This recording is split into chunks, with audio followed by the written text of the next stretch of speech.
From Turner Field in Atlanta, Pix 11 Sports presents New York Mets baseball. Today the Mets play the Atlanta Braves. New York Mets baseball is brought to you by Hyundai. Hyundai invites you to make a connection in the road in the new Sonata. Visit your Hyundai dealer today. By Verizon, America's largest and most reliable 4G LTE network. By Southpaw, starring Jake Gyllenhaal in theaters everywhere July 24th. By Audi, challenge all givens. By Dunkin' Donuts, America runs on Dunkin'. And by the New York City Vision Zero Initiative, reminding you to drive responsibly. Your choices matter. Hi, I'm Ron Darling. Sorry, guys. It's Replica Heritage Weekend here in Atlanta. A weekend where most of the players are going to be wearing old replica jerseys of players that look like Warren Spahn, the winningest lefty of all time. And, of course, the Hammer, number 44, Hammer and Hank Aaron, who usually ended up his follow-through looking up because there were 744 home runs. Hi, I'm Ron Darling alongside Keith Hernandez. Hey, Keith, this has been a strange road trip for the Mets. They have scored 2 runs. They've given up 17, and it was just such a heartbreaking loss last night. Jacob deGrom was in full control. Then there was some shoddy defense, and then the bullpen came in the game. First, Gil Martin came in, Parnell, and then they had to use Jeurys Familia. On the last out of the game, he seemed like he injured himself. What do you know today? Well, it's going to be day to day. He probably won't pitch the remainder of this series, Ron. And ironically, if Flores makes that play for the second out of the inning on the ground ball, deGrom probably finishes that inning, and Terry Collins does not have to use 3 pitchers out of his bullpen to get out of that inning, and actually that inning will wound up being a loss for Jacob deGrom. But certainly the MVP for the Mets right now, if you had to pick one, is that man right there. And you saw in that tape everybody in the dugout looking and very much worried when he walked in, that he was in a lot of discomfort. But it's just good to know that it's day to day.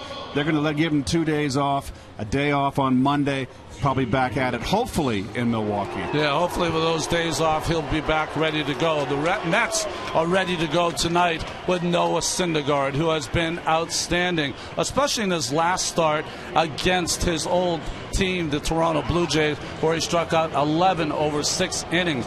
He'll be going against the pitcher, Williams Perez, who had quite a week. In 5 days, he started twice. He won both of those games, and he also saved the game against the Mets a week ago. So coming back here to Turner Field, the New York Mets will be taking on the Atlanta Braves.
At Bat, the #1 app for live baseball. At Bat is up to the moment, at any moment, with in-game highlights, look-ins, replay reviews, radio broadcasts, StatCast, and more. Get MLB.com At Bat for your smartphone or tablet. So the Hyundai themes of the game, these themes of the games are brought to you by Hyundai. Well, Noah's Ark tried to stop the floodgates when the Mets lost. Okay, so the youngsters asked to save all the animals. Okay, you go. All sins forgiven. You can see right there, he had a terrific start his last outing. He broke that stretch. And their uniforms there, the Brooklyn Royal Giants. When we get back, Mets, Braves here at Turner Field.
Stat. His father, Harry, of course, umpired when Keith and I were playing, one of the great guys of the game. The starting lineup brought to you by Land Rover, above and beyond. Duranison, Tejada, and Duda, Kadire, Darno, Lagares, Herrera. Campbell gets a start at third base because Tejada's at shortstop. Flores has the night off.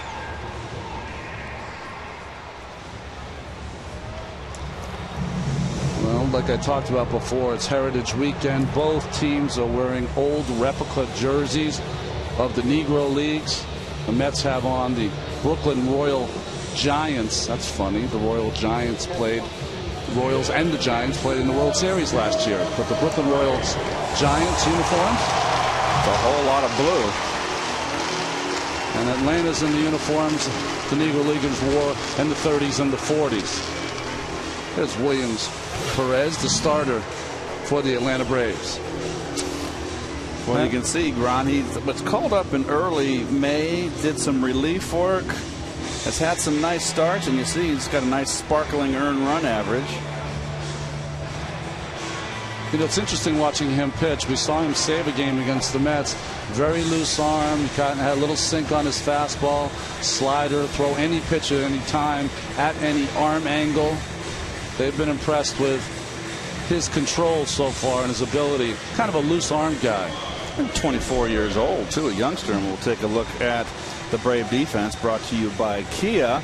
Yuri Perez gets a start out in left field again. Marquez is still looking for his first home run. He's been playing sparkling, error-free defense. And the infield, Juan Uribe, who had a day off last night, is at third base. The Dodger that came over around a month ago to the Bravos. Well, the Mets, as I mentioned in the open, have given up 17 runs, have only scored 2 on this road trip. They are 3-14 in their last 17 games on the road, and they're going to have to figure out a way. Curtis Granderson leading off to score some more runs. That's Jacob deGrom. He can manage a smile today. There was no smiles yesterday when he left the game. Got that tough luck loss on his 27th birthday, of all things.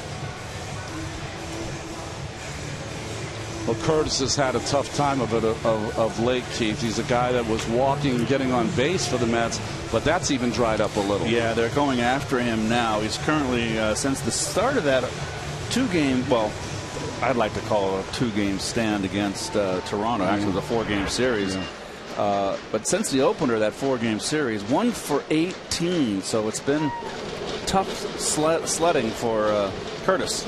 Like most National League East teams, not really a shift on Curtis. Certainly, well, you see those spikes. I don't know if they completely match the uniform.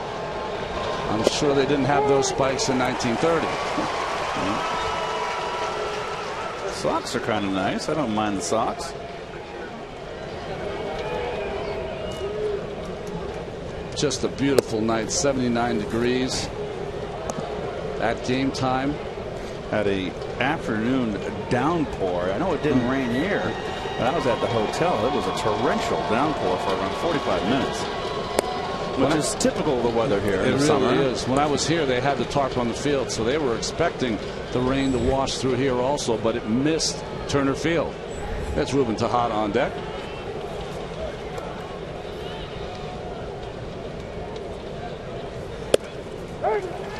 Strike call there on a questionable pitch by Hunter Wendelstedt behind the plate today. Like it usually is in Atlanta, even though it's only 79 degrees, it's always very humid here. You'll see the pitchers full sweat. Fastball down the middle, hammered by Granderson in the gap, but Maben closes it and gets it back in. So Granderson leads off this game for the Mets with a single. Well, Perez is a sinker ball pitcher, and where's his sinker? It's up. And you can see whenever that sinker ball gets up or belt or higher, it flattens out. Curtis takes advantage of that. There's the umpires. The youngster Ben May. That's Jerry Lane, the crew chief at third base. David Rackley is at second. Ben May at first, and Hunter Wendelstedt, like I mentioned, behind the plate as Ruben Tejada comes up for the Mets. On base percentage has been very good for Ruben, who has filled in admirably at third base, but tonight gets to play his natural position of shortstop. Don't touch that dial, folks. Those are your Mets up at the plate. Don't let the uniform fool you. I remember the Mets wearing this uniform once before. Can't say I'm a fan of it. It's all in good fun on this Heritage Weekend. Well, it's historic and it's honoring the players. They had a bunch of players from the old Negro Leagues here at home plate. It was a nice ceremony. Ball popped up by Tejada in the middle of the infield. Will the sun play a factor? And it drops in front of Maben. No one covering second base. And Granderson is safe. Ronnie, should the pitcher be there backing up, or should the third baseman? Pitcher should be at second base covering for the throw. Both outfielders went out. Maben threw it to second, but Simmons couldn't get back there in time. When both infielders go after the ball, the pitcher's got nowhere to go but to cover second base. Well, off the end of the bat, a little break for the Mets and Tejada, and good base running, Keith. Yep, you go halfway. That's what you're going to do. So mental error number 1 goes to the Atlanta Braves. Let's see how many. I'll keep track. I'll be dizzy by the 5th inning. You better get an abacus.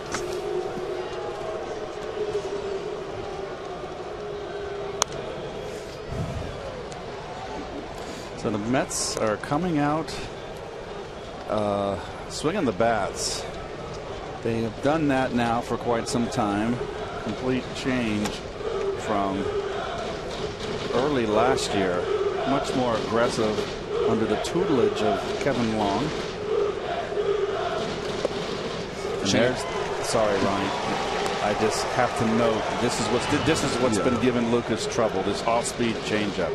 He just can. That's not a strike, and he just keeps fishing. And he's got to be able to identify that pitch, because as long as he keeps swinging at it, number 1, he can't make contact. Number 2, they'll keep feeding it to him. And there it is again for the strikeout and the first out here in the top of the first. On the big league level, folks, when you've got pitchers up here, now there are some that aren't, but you got most of the pitchers know what they're doing. If you start swinging at a bad pitch, in a particular bad pitch. In Lucas's case, that sinking changeup, and you keep swinging at it, they're going to keep feeding it to you until you stop. So true. There's Kadire up at the plate.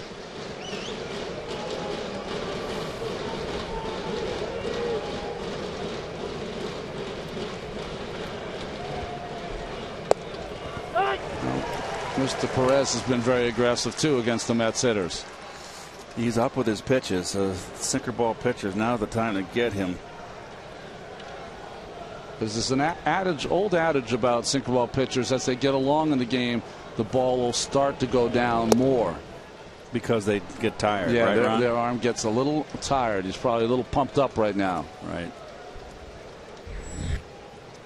You know, the only difficult part of every baseball player has his routine, Keith.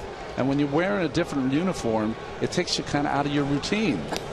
Oh, hit by pitch there. That ball wasn't even close, and nails Kadire. Looked like on the forearm. He shakes it off, it looks like, and the bases are going to be loaded for the Mets.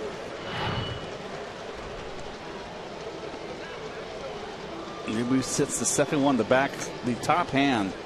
Got him on the meat of the forearm. And Plawecki got hit in probably the same spot or near. I think we have to bring this up right now. Max Scherzer had a perfect game for 8 2/3 innings. He had a 2-2 count on Jose Tabata. Threw a curveball inside. Tabata didn't move. It was a hit by pitch. It ruined his perfect game, but he ended up getting his no-hitter on a fly ball to left. He didn't try to get out of the way of that ball. The umpire would have been within his rights to call him back, as was done with Dick Dietz back in the day when Drysdale broke the scoreless record, consecutive scoreless innings. And I was home as a kid watching that game on TV. It was in Dodger Stadium, Chavez Ravine back then. And Dick Dietz, it was Harry Wendelstedt, ironically, who was a home plate umpire, and his son is behind the plate tonight, Hunter. And he just called Dick Dietz back. He said, no, Dick keep Dietz the count the same. Furious. Furious.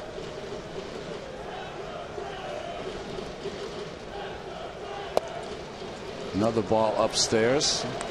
There's Scherzer's last 2 starts. Doesn't get any better than that. 1 hitter and a no-hitter today. A walk and 16 strikeouts. Around the Majors is brought to you by Southpaw, starring Jake Gyllenhaal in theaters everywhere July 24th. But that's almost Johnny Vandermeer-like. 2 starts in a row. Of course, Johnny Vandermeer, the only guy to throw 2 no-hitters in a row. The one caveat on Vandermeer's back-to-back no-nos was the second one or the first one was a night game. That's right. First night game. Yeah, first night game ever.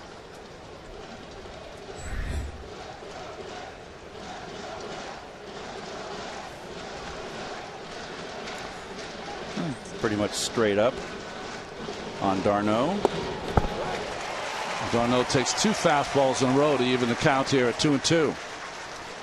Boy, I tell you what, with the green background and the blue background and the blue uniforms, this is like perfect camouflage for d'Arnaud. I can hardly see him.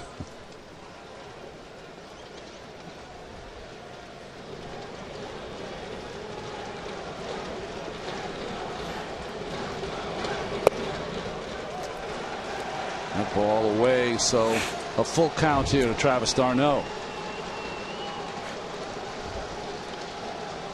Freddie Gonzalez, the manager of the Atlanta Braves. Big gap in left center field.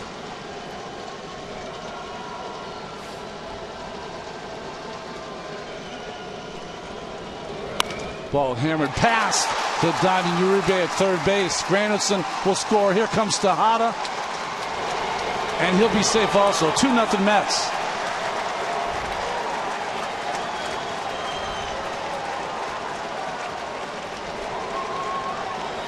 Well, nice hitting. Watch the line drive swing here. It's a high sinker again. Level swing. You can tell parallel to the ground. That's a ball he could have tried to hit out of the ballpark. It was right down Broadway, but he gets a bullet. And d'Arnaud continues to swing the bat good since his return. And the back runner here, I don't know what hesitation was there from Tejada at the beginning. He's got to go on the ball on the ground, but he scores easily. Back runner cannot advance. One thing you found out in that throw, though, that Yuri Perez in left field does not have a good arm. There's the line 7 people in their shirts. Mets fans all. Well, we used to call that a pop gun, didn't we, back in the day? 7 line, sorry. Pop gun. There's Juan Lagares up.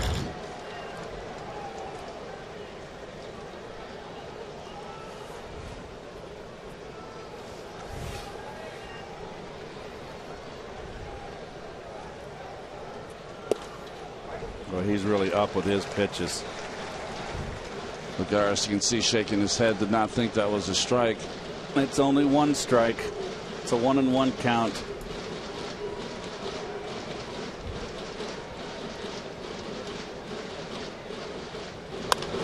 Good hitting by Lagares to the right field, but foul.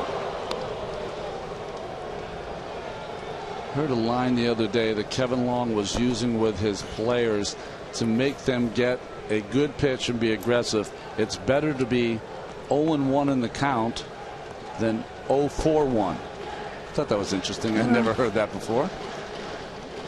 As Travis d'Arnaud, the big hit at first base.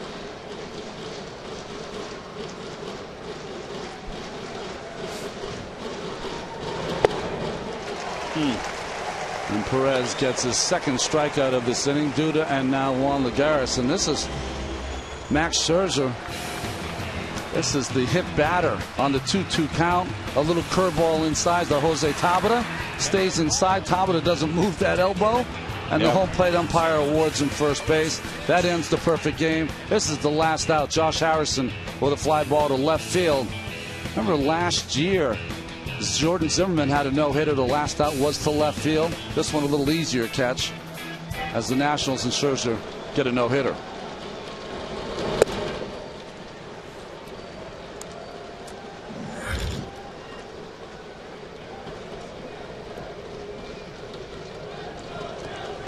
Dilson Herrera, his numbers.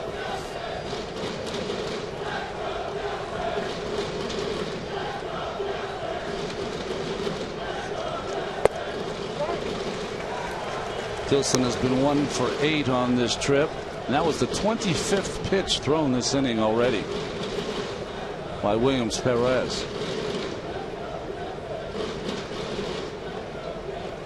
Threw 6 shutout innings in his last start against the Boston Red Sox. That was a better sinker there, pounded into the ground, foul by Herrera.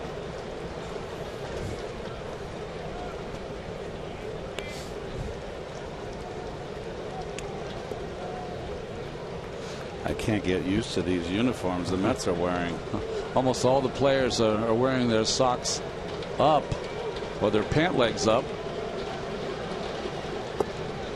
I guess that's the best way to make it look like an old-time uniform. I mean, look at Tuff down there at third base. Tuff looks like he's ready to go to bed in his pajamas. He's in a onesie.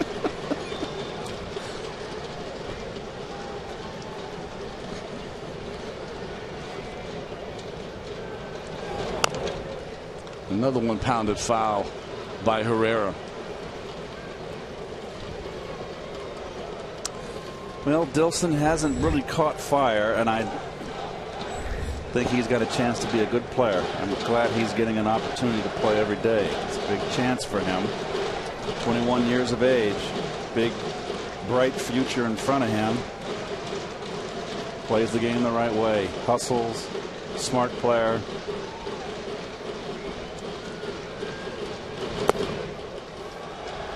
Again, a full count here worked by Herrera against Perez.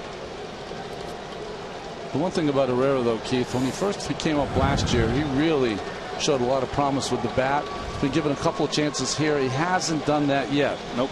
He hasn't caught fire, but it's been pretty much up and down the lineup. Yeah. No one really has got hot on this ball club. Murph was hot, but he went down with the quad. Lucas was hot for a short time. Runners are going. Breaking ball for a strike 3. So 3 strikeouts in the innings for Williams Perez, but he gives up 2 runs as the Mets take the lead 2-0 at the top of the first.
on. The big omission in this lineup is that Freddie Freeman is still out. He had a cortisone shot a couple of days ago in his wrist. Has not taken hold yet, so he's still not in that lineup. 37-year-old Przinsky behind the plate, and Noah Syndergaard on the mound for the Mets. Well, coming off a brilliant start against his old mates, the Toronto Blue Jays, at that home part of that series. Big strikeout night for him, double digits, after coming off 2 starts in a row. There, oh boy, looks like a superhero. High tops for the orange shoelaces. Flash Gordon. Keith, 8 walks and 45 punch-outs for a pitcher his age. Well, got in the elevator with him last night, and I must say I felt very diminished. He is a big man, isn't he? Oh boy, it was tough on my. Tough on your ego?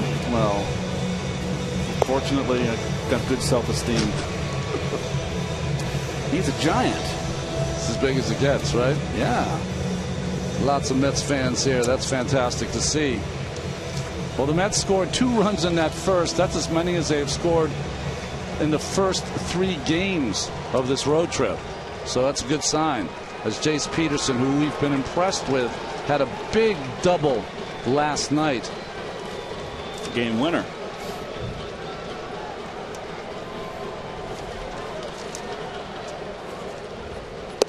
What I found interesting is that Matt Whistler, who pitched for the Braves, it was his major league debut. He and Jace Peterson were roommates when they were with the San Diego Padres before being traded over to the Braves. So one roomie helps another get a win.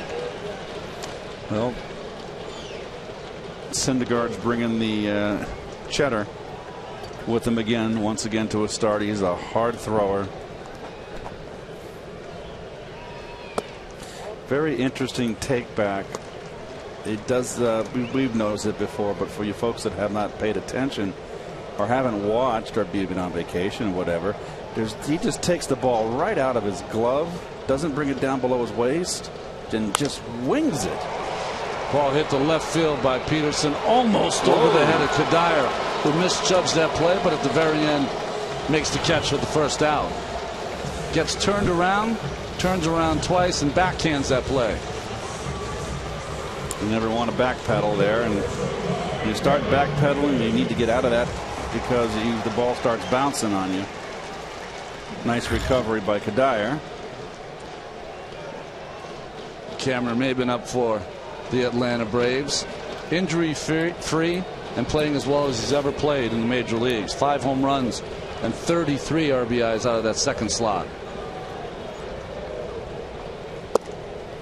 We watched DeGrom last night, Keith, with that long, beautiful, flowing arm action. Harvey kind of reaches back like he's going to throw a spear or javelin. And Syndergaard just the opposite. Very, very simple mechanics. I think they took a raw product, saw that he was such a big man, said let's simplify these mechanics so that he'll be able to throw strikes, because he's big and strong enough to throw hard. He's keeping the ball down right now early in this game, the first inning.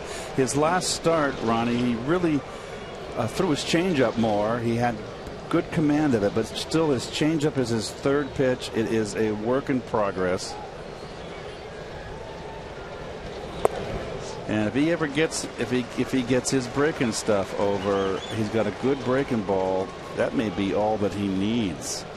Here's your ZRA career by the level, starting a rookie ball all the way up to the major leagues. Good strike.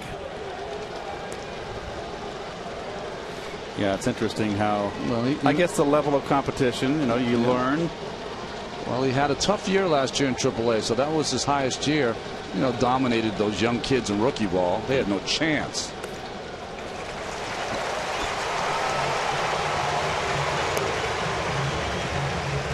Ninth base on ball this year given up by Mr. Syndergaard. Well, usually it's Freddie Freeman at the plate, but like I said, he's got a couple of days off, so Kelly Johnson gets the start.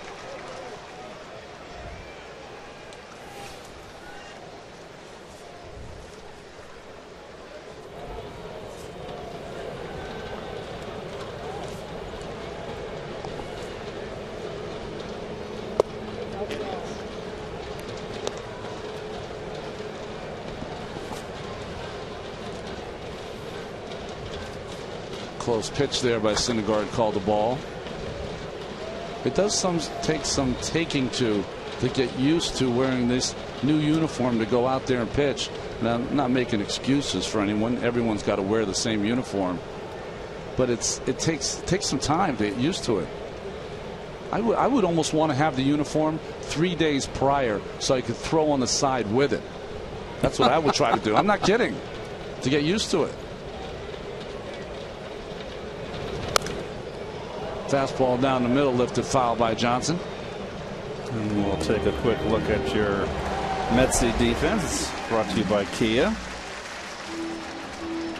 Lagares, the ball got over his head. I'm beginning to think that maybe Lagares wants to take a step or two back and play a little bit deeper in center field. Infield, you can see Tejada at shortstop. Flores gets the rest. A couple balls have been getting over Lagares' head this year. And then maybe he needs to just move back around 10 feet.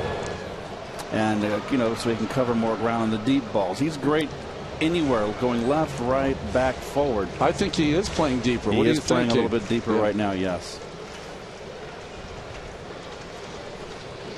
Because the ball's going to hurt you. The ball in front is only going to be a single. The ball over your head's an extra base hit. It's going to do the most damage. It was the game changer last night. Throw over from Syndergaard. Maven's got lots of speed at first base.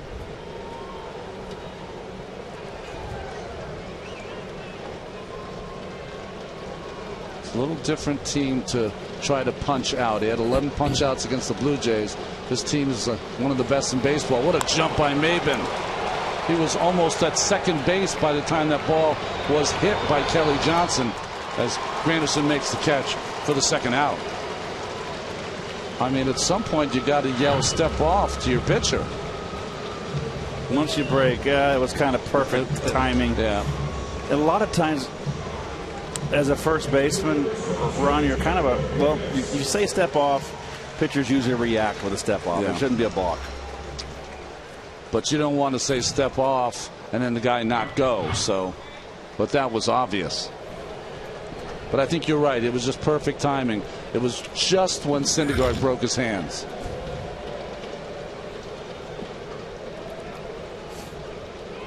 So to me, Maven's not one of those stealers of bases that has got it to a scientific method. He kind of just guesses and takes off. Ball here to Markakis. Nick Markakis had some of his best years, of course, as a Baltimore Oriole. It almost felt like he'd be there forever, but signed a four-year free agent contract here with the Atlanta Braves.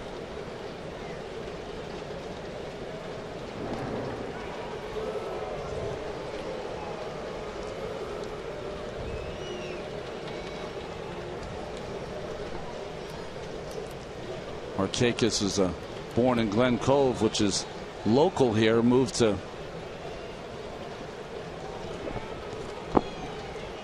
ten years old. He moved to Georgia.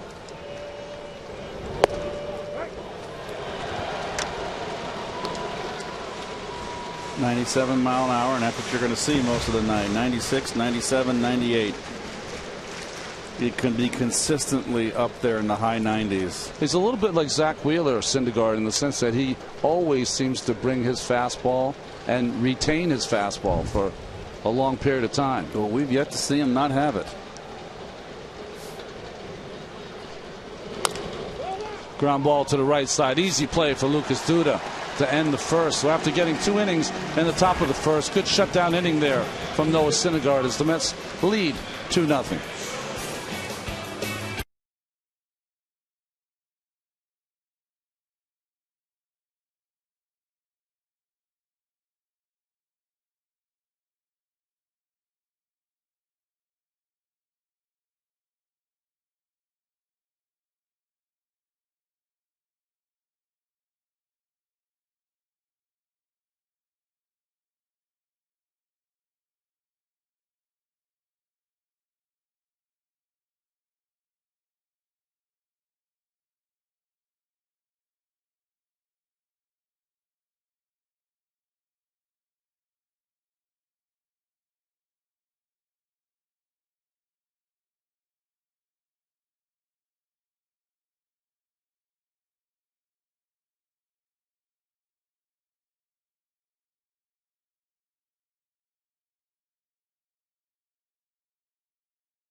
It's interesting that a couple more years won't be coming here anymore. There'll be 2 more seasons here, and there's your pocket schedule running. That's the upcoming schedule brought to you by Tri Honda Dealer.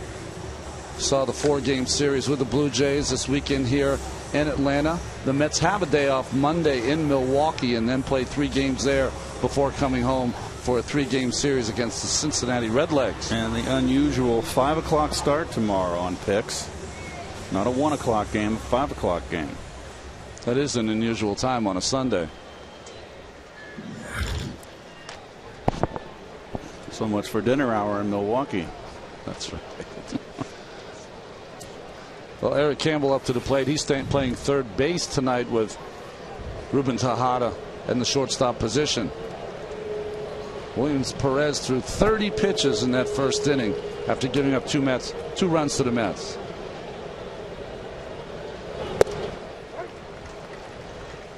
Interesting how Perez, when he gets his sign, he's got his left foot in front of the rubber.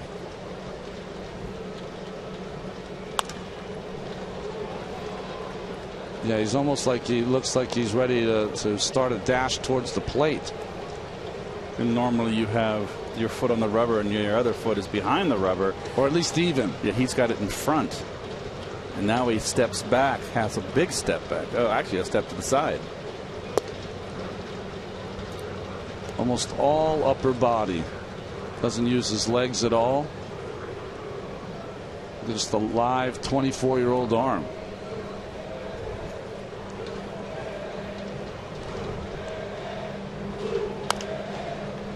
Ball hit foul by Eric Campbell. Campbell, another one of those young Mets players. Noah Syndergaard on deck. Mets have a lot of young players, not only on their bench, but also out in their starting lineup. With young players comes mistakes. I think one of the things that's great about young players in today's game, you get a lot of energy from young players, but you have mistakes made also. We've seen it right here in this Met Ball Club. You got a lot of players, I think, that Terry Collins likes here, the young players that bring energy. And I'm talking, of course, about, I think Darno is one of them. Herrera is another. Siciliani plays with a little gusto, and Terry's a little pepper pot, And he was that kind of player, yes, probably. Exactly. Third full count already for Williams Perez.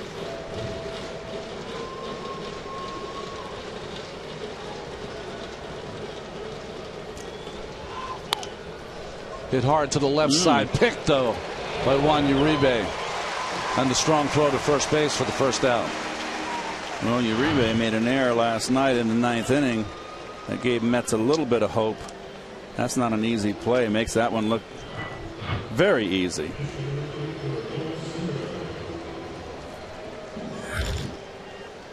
I was talking to Tommy Glavine before the game today. Wanted my take on Noah Syndergaard. Might be the only time I've given him a kind of scouting report on the pitcher, and I started with his hitting, not his pitching. I said, Tommy, this kid can really hit, like legitimately hit.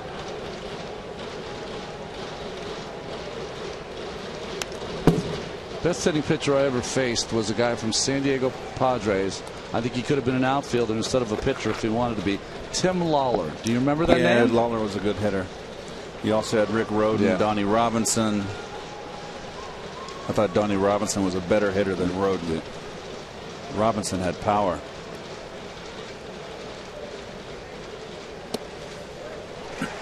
Fastball right down the middle, taken by Noah Syndergaard. Fans, our first postseason concert is this Saturday. It's the first one of the season, and it's on Saturday, June 27th, when the Mets play the Reds, featuring legendary classic rock artist Steve Miller Band. It's all presented to you by Pepsi, and it all included in the price of your ticket. Purchase tickets online at Mets.com/concerts. Granderson up for a second at bat. He had a base hit and scored a run. My buddy Stu Schimmel texted me, said that anthology album you were talking about with the Steve Miller Band, that Boz Scaggs was the guitarist on that album. Well, you made me look it up online too, and believe it or not, Boz Scaggs was on lead guitar. Paul McCartney did some background vocals and bass on that album, and there was another character famous that was on that. But one of my favorite albums, anthology, Steve Miller, was all of his actually, it was his first 5 albums. It was all in the 60s. I'm showing my age. We do that nightly. Another ball hit right on the nose from Granderson, but this one right at Maben to end the top of the second. But the Mets still lead 2-0.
Gang from 5 to 9 on Pix 11 Morning News, where every story hits home.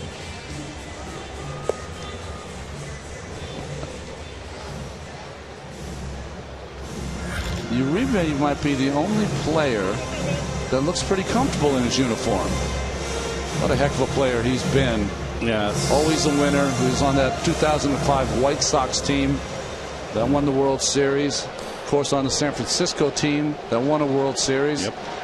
Big barrel-chested.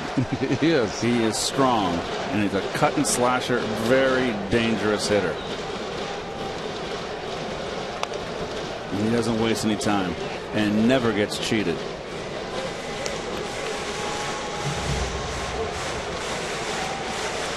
From the Dominican Republic, 36 years old now is Juan.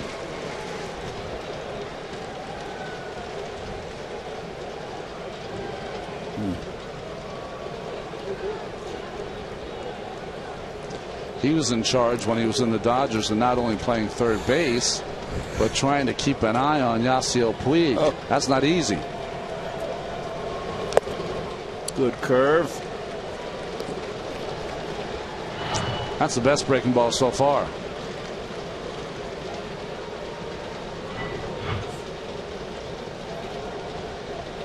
I don't know if that glove is small or it's just because he's so big. But it looks small on his hand. No swing there by Uribe. It looks like a small glove, does it not? It looks like a kid's glove.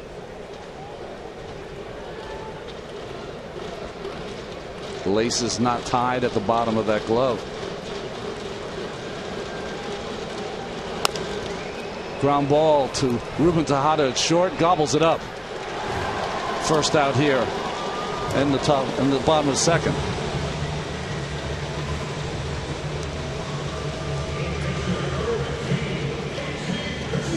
One thing I've been watching as Tejada's been at shortstop, trying to see what he does differently than Flores, there's two things he does a little differently. One is he plays deeper than Wilmer Flores, and second, he moves with the pitch. So if it's a fastball, he'll move to the opposite side for Pierzynski, which is towards left field.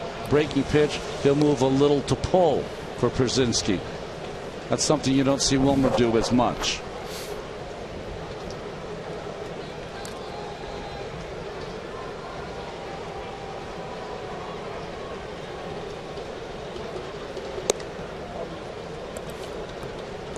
He just sprinkles in enough of that changeup, and I'm glad about that, because that's something he's got to refine.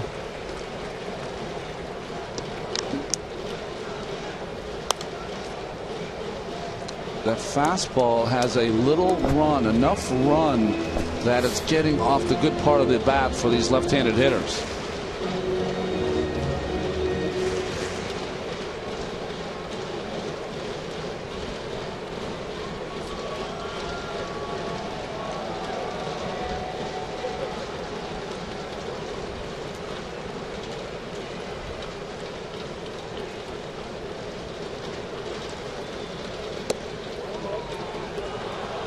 Did he check his swing? Yes, he did, says Jerry Lane, who was behind the plate last night.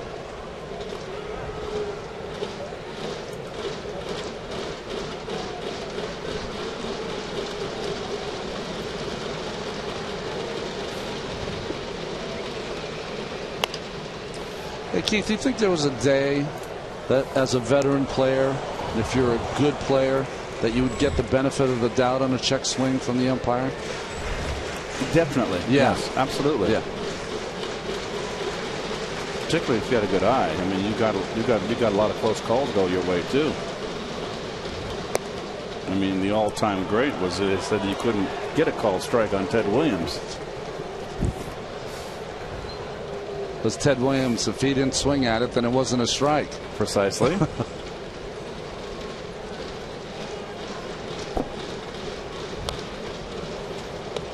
The first pitch that Pierzynski's got up in the strike zone and was right on it. Fouled it straight back. Ted Williams took a lot of criticism for walking too much in a lineup where they really needed him to hit everybody. The critics said Ted was a stubborn guy. You know, he was going to do it his way. Fastball hit down the line by Pierzynski as he continues to wear out Mets pitching. Granderson gobbles it up in right field, and Pierzynski is going for third. Here's the throw from Herrera on one hop but late. A triple for the 37-year-old catcher.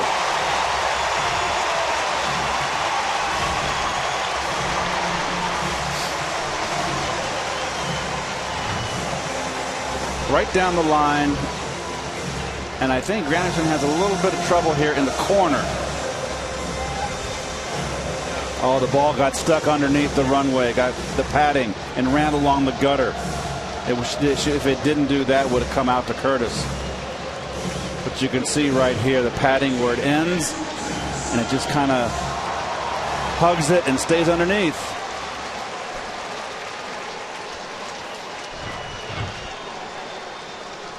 Mets are going to play back on the infield. The only guy with a play at home is going to be Campbell at third.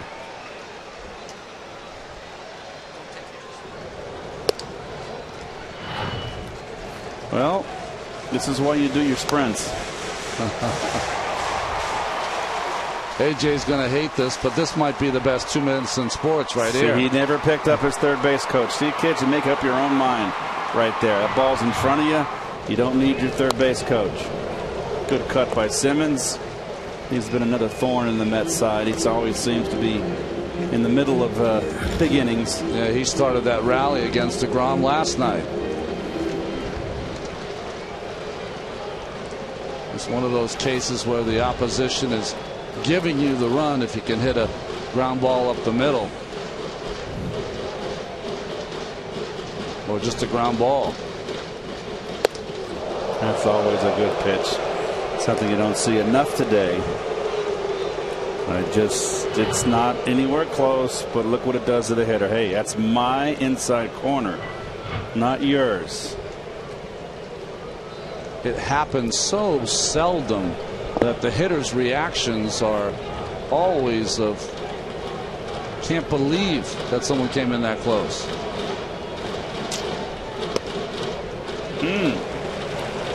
101 status at a tight strike zone so far. I mean, you can certainly see this ball maybe just off the corner. You see the fanny of Simmons. He flew out there after that chin music.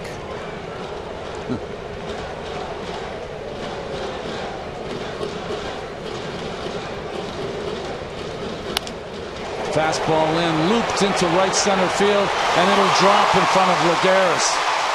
As Simmons again, another base hit. This one plates a run after the triple from Pierzynski. Well, like we always say, when the people pick up the paper tomorrow and maybe Tulsa, Oklahoma, Dayton, Ohio, that's a line drive in the score, in the box score. Well, the first run of the game for the Braves is brought to you by Dunkin' Donuts. America runs on Dunkin'. So hang with them there. Jammed them big time. And gets a bloop with an RBI on it. In it.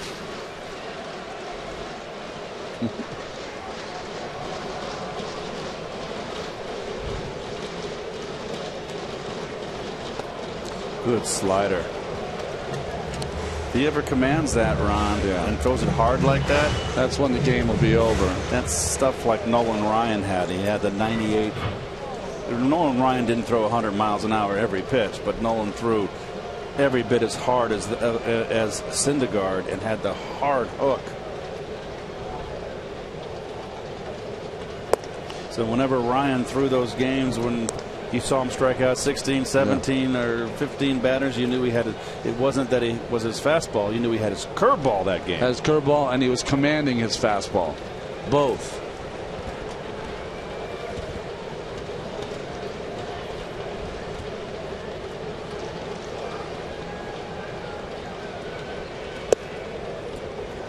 Yuri Perez, who stole a lot of bases down in AAA. He was a guy that replaced Danny Carson on the roster for the Braves because they needed an extra outfielder. With Freeman unable to play, Johnson had to move to first base, and they brought Perez up.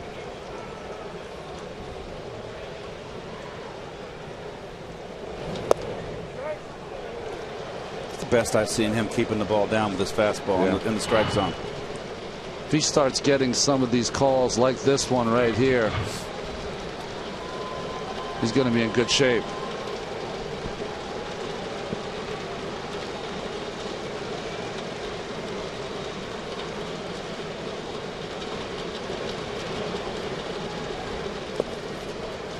Breaking ball blocked by d'Arnaud.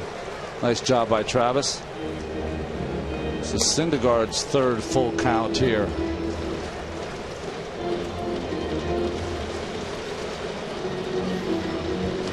Interesting, Keith. 3-2, 1 out, down 1. Do you run Simmons?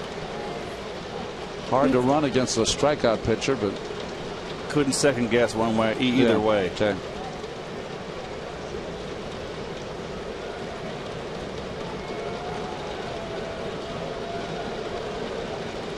He's off. Ground ball to the left side. Charged by Campbell, and the quick throw. Does he get him? Yes, he does.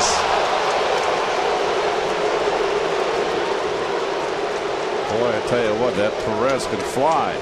He can fly. And Freddie Gonzalez on the top step of the dugouts. Here's the play, Keith. Quick toss. I think they got him. Here we go again on the scoop. Down it by half, maybe less, quarter. Let's see what Freddie wants to do. As we have in today's game, the manager will stand on. Wait to hear from his people, and he's not going to challenge. It's too early in the game. You don't want to take a chance on a boom play like that and then lose your challenge. You may need it late. Good scoop by Lucas. We didn't even mention that. Well, Lucas is pretty adept at the scoops. It's kind of hard to look at him in that blue uniform, but that's well done.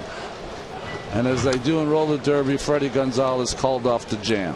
No challenge. 2 outs here in the bottom of the second, with the pitcher up, Williams Perez.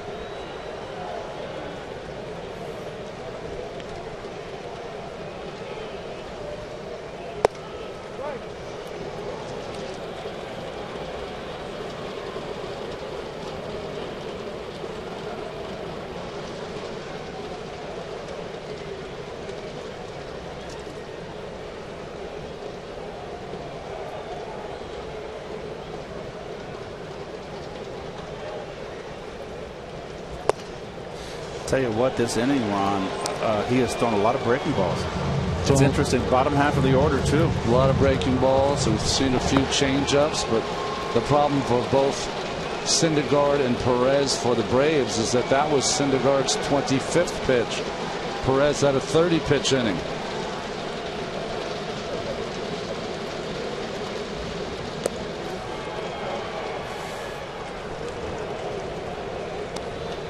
You know, there's some subtle things that you can do when your pitcher continues to miss with his slider off the plate. As a catcher, you can sit more on the inside part of the plate and give him the place to shoot for pitch right at you, and that ball will break over the plate instead of break off the plate.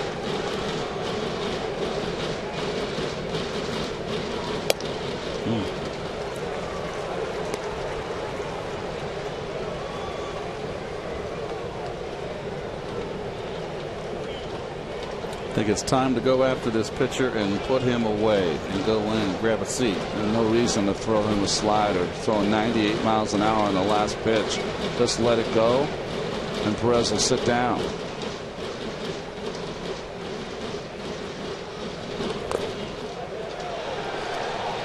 Home plate umpire Hunter Wellstat said Perez went around, so it's the end of the second inning, but the Braves pick up a run and now trail the Mets 2-1 here at the end of 2.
At 1 o'clock, 1:10.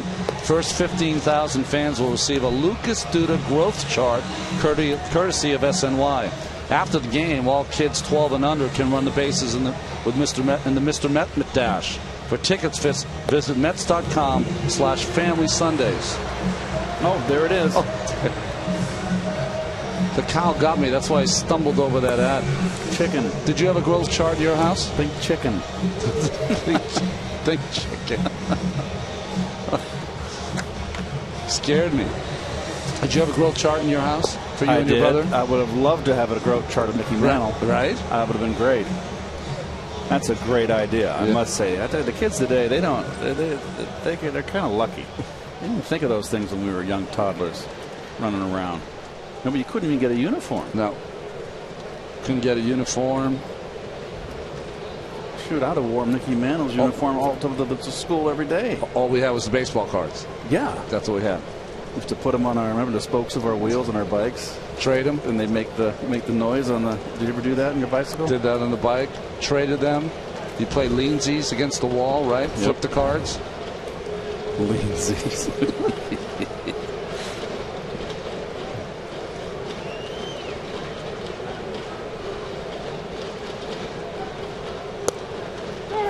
Curveball by Perez, first strike. Ruben Tejada had a single and scored a run in the first inning.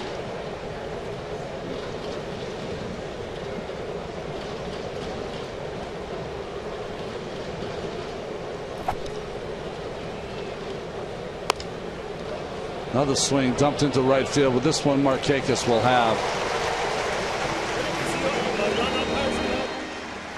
I mean, when you were kids in those bubblegum cards, my dad would be a fireman. He'd come home. He worked 24 hours off 48. He'd come home with around 10 packs apiece for Gary and I. Really? 5 cents a pack then, you know. Yeah. And you knew that pack had, you know, Mickey Mantle. And you always get Jerry Lumpy or Pumpsy Green. You never get the big guys. Lucas Duda struck out in his first at bat. I remember the cards that I used to like is the up and coming cards, the up and comers. I don't know what it was called, but it was the future great players, and there'd be 2 or 3 guys picture on one card. The rookie card. Rookie card. There's the changeup again that Lucas is having trouble with, and to me, he's just, if he's not making the adjustment, and he's just not picking it up.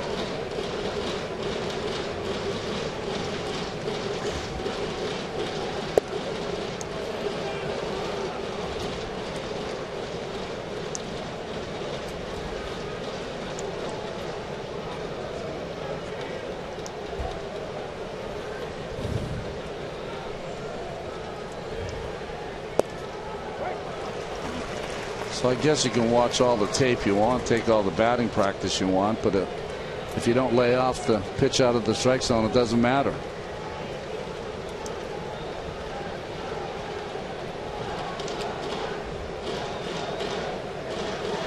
Oh. Another hit by pitch. I don't know how many times Lucas Duda has been hit in that right thigh. That's the same area. They're trying to come inside to throw that fastball in. They started at his hip, but it doesn't break over. He just turns away from it and hits him in the back of the hamstring. That is the 10th hit by a pitch this season for Lucas.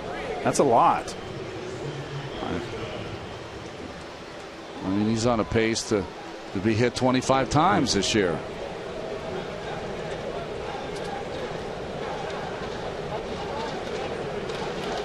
That's 2 hit batters for Perez. Michael Kadire, who's up at the plate, and of course Duda. Fastball popped up by Kadire. Looks like Juan Uribe will make the catch. 2 outs here now in the top of the 3rd. Kadire continues to struggle at the plate. Another guy waiting to get hot. Hunter Windelstadt's a little chatty behind the plate today. Well, Travis d'Arnaud is always chatty with the umpires. He's got this thing that when he comes out to catch for the first inning, he always shakes the hand of the home plate umpire. Classy and polite at the same time.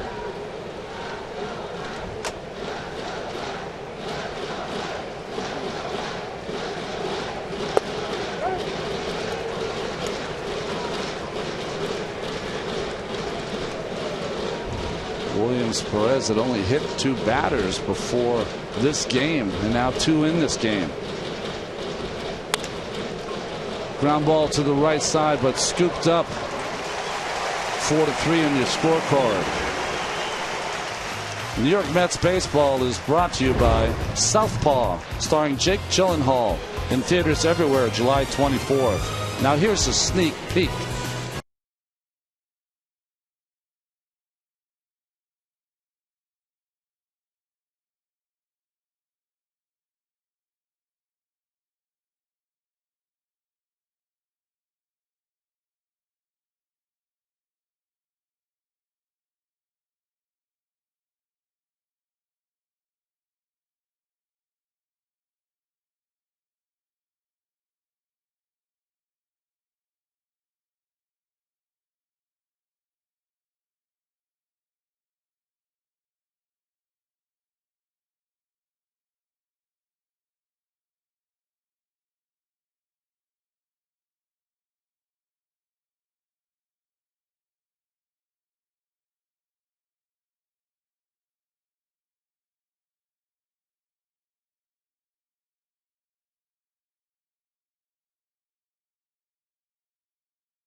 Right here on Pix 11.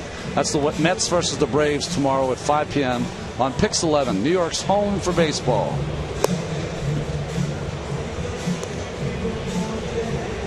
People love to have their faces up on the big screen, the big board up in center field.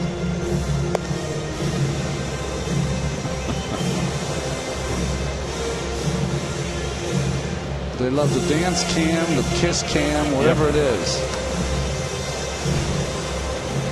I'm a little partial to the kiss cam. Shocking.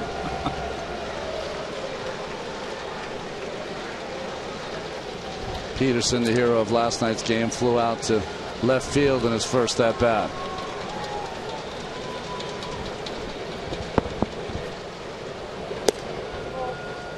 Another breaking ball from Syndergaard. I guess they feel he feels he's got a nice rhythm with it. It's the most I've seen him use his breaking ball in his starts. This being his 8th start.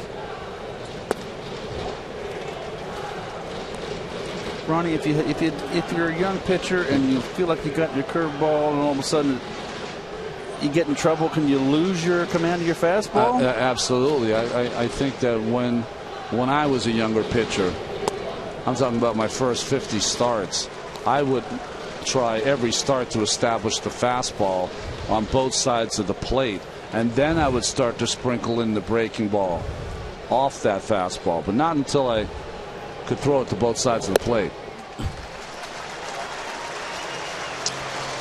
Well, Noah Syndergaard was nice enough to show us his signature pitch and his pitch grips on his fastball. Normally with my 4-seam fastball, I just try to establish first pitch strikes. My 2-seam fastball has a little bit more movement on it, so I try to induce some weak contact with that. Change-ups to get hitters off my fastball, and as well as my curveball. I'd always have a 2-seamer, I just never thrown it as commonly as I do now. And it was this grip right here. But working with Dan, he showed me this grip, and it's worked wonders with me so far. Unusual? That's unusual. I've never seen anything like that. That standard in between the 2 seams is the standard 2-seam, but Dan Warthen has learned a new way to throw that 2-seam. See, he learns something every day.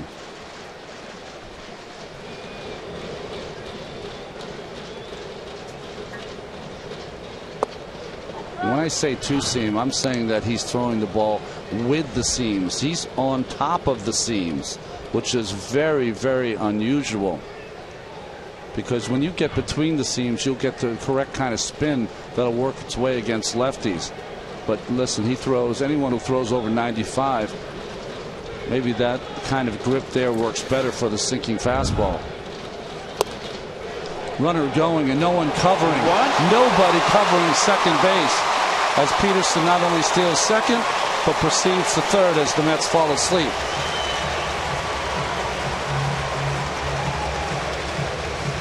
What is going on here? What is Bob Guerin trying to say here? There's no interference. No, what he's saying is that the bat of Maben hit on the follow-through, hit d'Arnaud. But the problem is it doesn't matter because no one was covering second base. That doesn't excuse the 2 middle infielders, because the umpire is going to call interference. He's going to call time and deaden the play. But there's no call from the umpire, just a strike call, and I don't think that's interference. And neither does Hunter Wendelstedt. So a mental error right there for the Mets. You saw both Dilson Herrera and Ruben Tejada speaking. It's not that hard. The shortstop in this case, the veteran Tejada, will tell Dilson Herrera who's covering, and you can't forget to know who's covering, and no one was there. That's inexcusable at this level. Ground ball up the middle. Herrera scoops it up to throw to first base, and the runner's out. But Maben drives in the run. And we might have a challenge here. Freddie's on the top step. Freddie Gonzalez. He's going to go check it out. Look at Herrera. He's got such a strong arm. Again, short hop by Duda. Well, there's another run that should not have crossed home plate. close. I think they got him.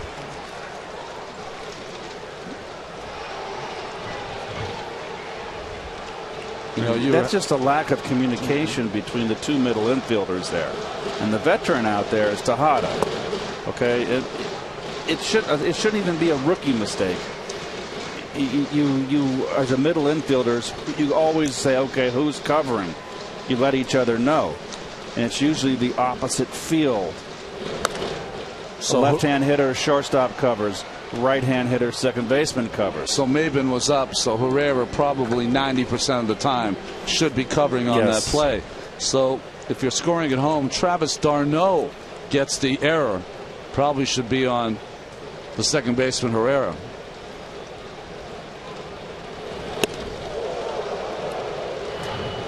Well, there's just no one breaking for the bag here.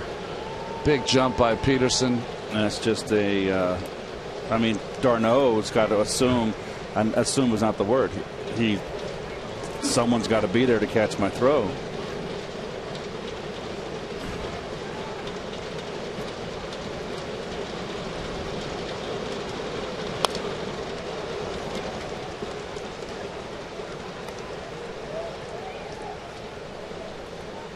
Again, we talked about it in the Toronto series.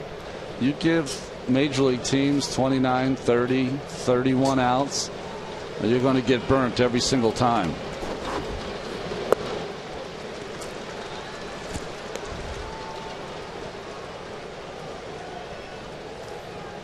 You don't mind the physical errors. For instance, when Flores missed the line drive that opened up that big 5-run inning in Toronto in the 4th. Physical errors are going to happen, and there's a called third strike. The mental errors are the ones that are inexcusable. Yeah. Home plate umpire Hunter Winterstadt called this, saying that Johnson went through.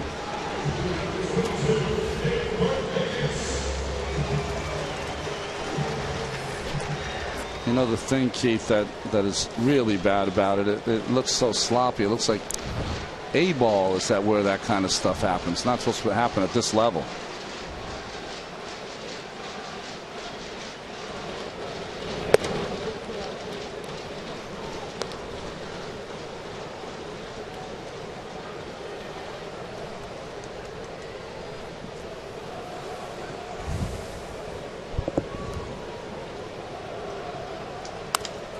Nice hitting. Fastball hit the left field by Markakis for the base hit. I'll tell you what, I have been one of the hitters I've been impressed with the most so far this season has been Markakis. He can hit. We don't see him a lot because he wouldn't in the other league with the Orioles. Yeah.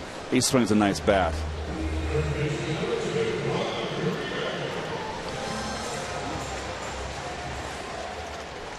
Uribe does not hit for a high average, but like you said, Keith, earlier, he always seems dangerous up there.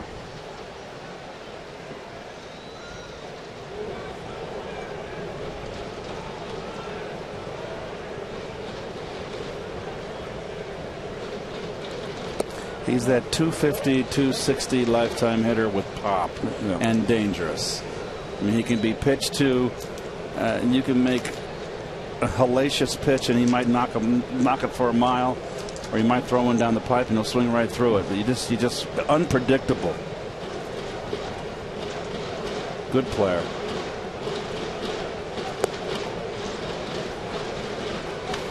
Yep. It's the most breaking balls I think we've seen so far from Syndergaard. I think he needs to go back to throwing the cheddar. Well, I would think this way, that it is not a lot of shaking off from Syndergaard. He's probably going with what Travis d'Arnaud is calling.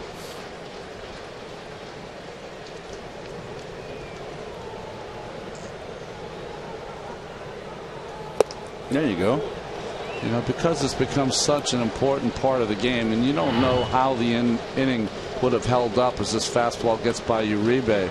But if Peterson just simply steals second base, and then you have the ground ball to get him to third and the strikeout of Johnson, you don't have all these extra pitches to Markakis and Uribe in a world where pitch counts matters the most.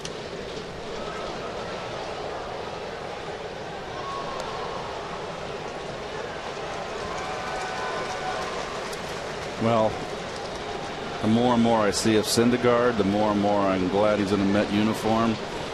Bar injury, this kid's just going to get better. He got an arm like that. How could the Blue Jays trade him away? My goodness.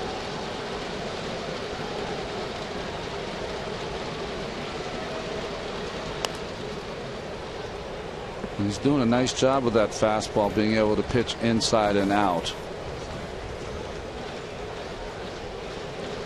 He hasn't established a breaking ball over first strike, so good big league hitters, what do? They don't swing at it until you can prove you can throw it for a strike.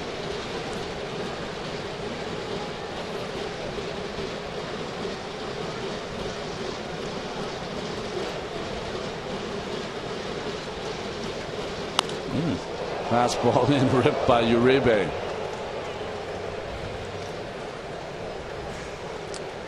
I had that wrong. That was 88 miles an hour. So that's the changeup for Noah. A risky pitch.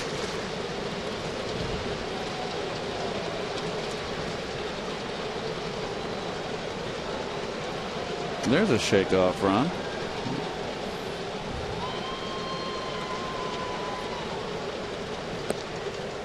And a shakeoff to the breaking ball that makes the count full. So Markakis will be on the move.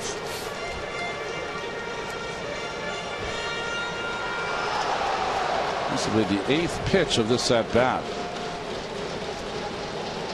And the 4th full count.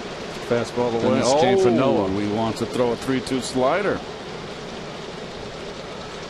Shook off the cheddar. There's Markakis. And the ball popped up, but it'll be out of play.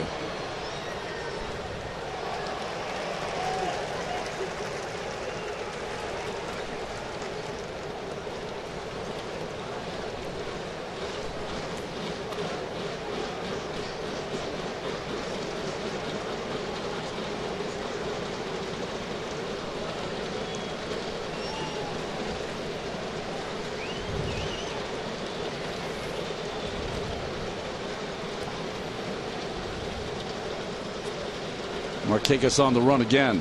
Fastball upstairs gets Juan Uribe to end the 3rd inning, but the Braves were able to tie it up with a single run. Now 2-2 at Turner Field.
Two.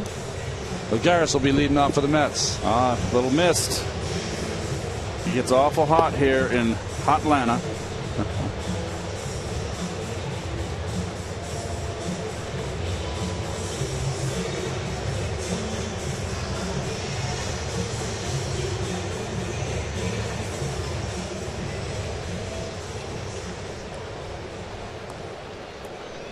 This was one of those parks when you played a day game and after the game was over, nice cold refreshment was just awful tasty. That's funny.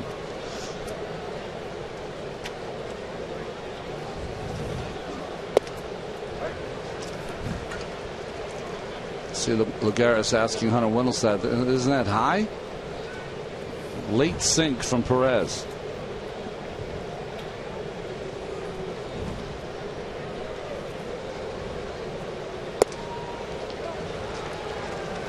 Well, you got a classic sinker baller here, Ron. Not overpowering. Same last night, though. Whistler was not overpowering, but he threw all of his pitches over. He's very impressive. Ground ball to the right side. That'll be covered by Kelly Johnson as he runs to the bag for the first out.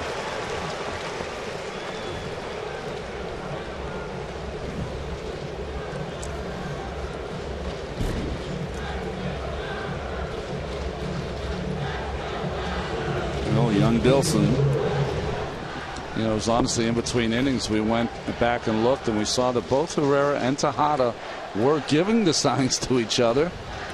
But it's one of those I got it, you take it. I guess so.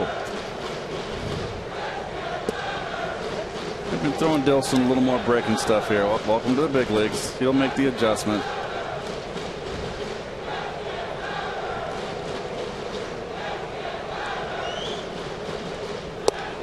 Getting valuable playing time here. It's due to injury. You got to take advantage of the breaks. This is a big opportunity for Dilson.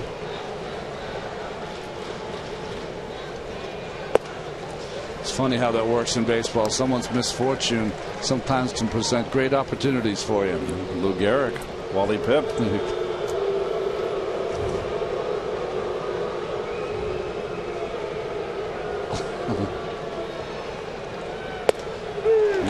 Dilson, I don't like him looking for a breaking ball with 2 strikes. You've seen that happen a couple of times, haven't we, Keith? Yeah, to me, it's when you got 2 strikes and you're behind the count, you got to bear down and fight. And it seems to me like when you got a hitter that's guessing for a breaking ball or an off-speed pitch, secondary pitch, it's almost like it's a negative. It's like, okay, you're quitting. I'm rolling the dice. And hopefully it'll come up 7, not craps.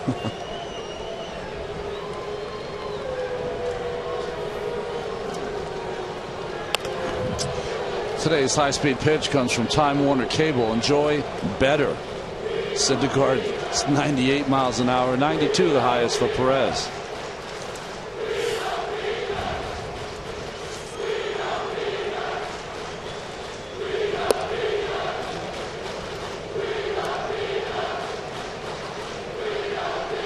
The 7 line is up in arms yelling, we don't need them. The thunder sticks that they had before were confiscated, and they're still having fun as Simmons gobbles that up for the 3rd out here in the top of the 4th with the Mets and Braves tied.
Warner Cable.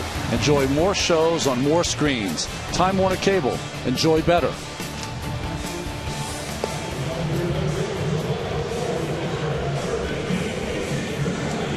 Syndergaard working here in the bottom of the fourth. A.J. Pierzynski had a triple in his first at bat. 70 pitches so far through 3 innings for the young Noah.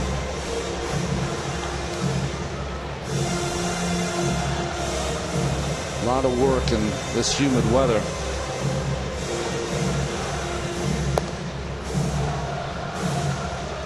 You see that a lot in younger pitchers. I was fortunate enough to grow up in a generation where they'd let me throw 125 to 135. Oh, I didn't know There's that. our cow. It moves. I did not know that. That thing is scary to me.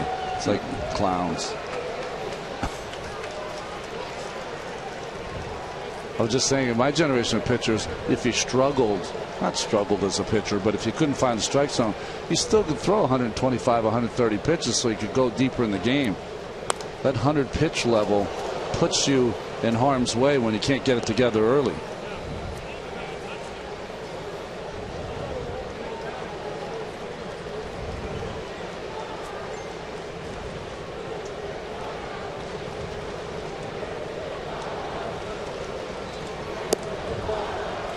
Boy, it'll be some kind of fun if these young pitchers can all kind of figure it out. And you'll have DeGrom and Harvey and Syndergaard and Matz and Wheeler taking that mound every 5th day.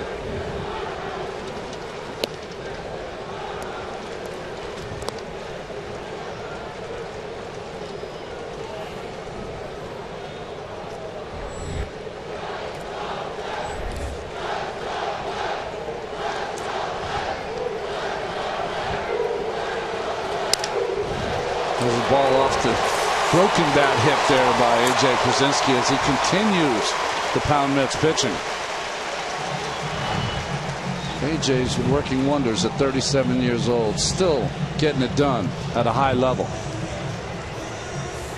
I mean, they had a young catcher here, Christian Bethancourt, has been sent down to the minors because Pierzynski has played so well. Well, Bethancourt just didn't hit, and his strength was his catching ability, and evidently his hitting was affecting his defense, and they had to just send him down. He was a mess.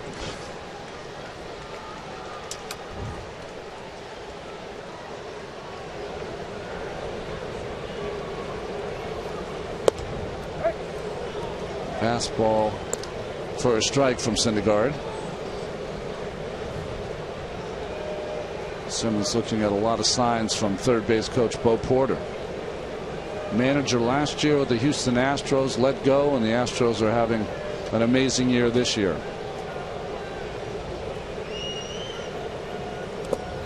Good block there by Travis d'Arnaud on the changeup from Syndergaard.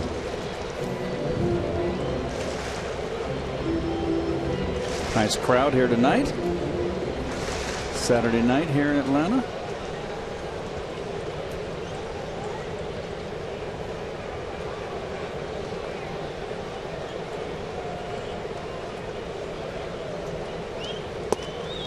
This is always one of my favorite places to play when I was with the Mets. Really? I just loved Atlanta. I loved coming here. Loved the people. Did you play? You didn't play in Turner Field, did you? I played in the Fulton County Stadium. Yeah. Fulton County was not a great ballpark to play. No, it was not. Fastball in, jams Simmons, and another dunker. And Pierzynski's going to go first to third, and Simmons into second base on the error by Lagares, who inexplicably tried to pick up that ball that was moving with his bare hand. Well, he's got ideas here of throwing out Pierzynski going to third, but you can't barehand, and you can see he looked up too quick.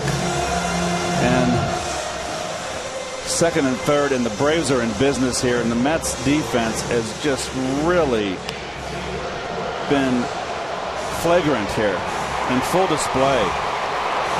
And Syndergaard here giving up 2 bloop singles. Watch his eyes on the ball. Too quick looking up. When your Gold Glover is starting to make mistakes, It's tough to watch. Excellent base running by the veteran Krasinski, who does not run well, but he never hesitated rounding second base on that blooper. He knew that ball was going to drop from the get-go and went to third. Good aggressive base running. He ran hard on the triple, ran hard first to third. That'll be a single, of course, to Simmons, and an error on Lagares.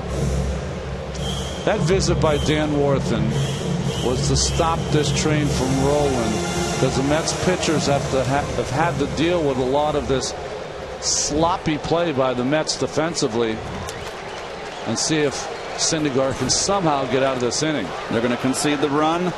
I don't know why Duda is playing in. Duda's got they got him in at the corners. Big Baltimore chop. There's not going to be a play at first base. No chance. Hit for Perez. Another run for the Braves as they go ahead 3-2.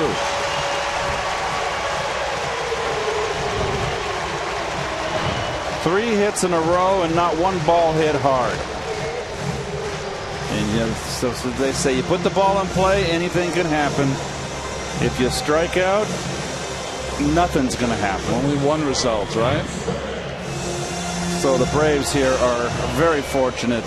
Syndergaard is just, it's a tough luck inning thus far.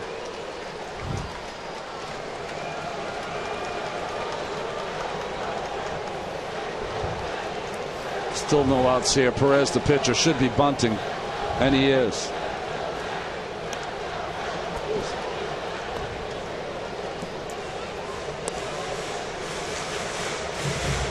Well, a stat, if you're a Met fan, you won't like this. 10-22 on the road, 3 runs a game, and 56 and 101 all time here at Turner Field. Now, in defense of that all-time record at Turner Field, a lot of pretty good Brave teams they were up against, but the Mets have had a hard time winning here for sure. Well, good try by Travis d'Arnaud on that pop bunt by Perez. Jack Leathersich, the left-hander, up in the bullpen for the Mets. Some serious baggy trousers.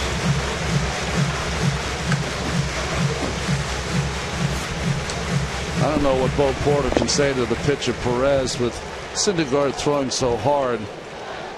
Perez's heart and the rest of his body is really not into this bunt attempt. Get the bunt down, help yourself.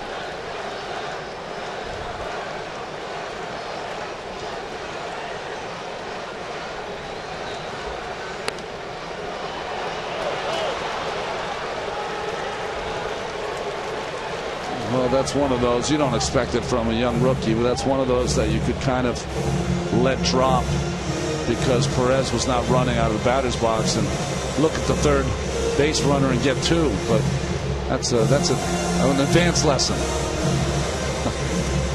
Still, I like the fact that he was aware of where both runners were. He checked both bases.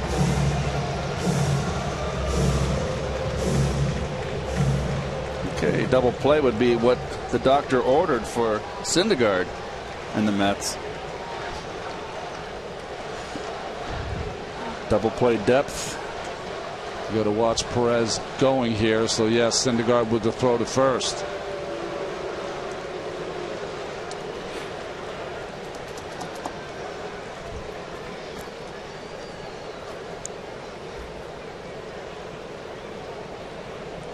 Peterson, who's got some big hits so far against the Mets in only a couple of series.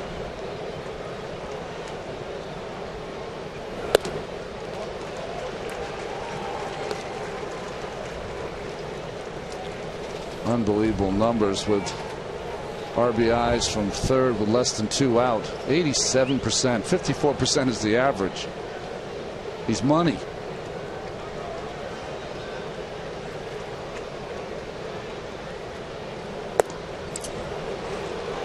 Good changeup right there. Peterson a couple of weeks ago had to have a shot in his thumb. Since then he's been red hot. A good pitch by Syndergaard. Couldn't put that in a better spot.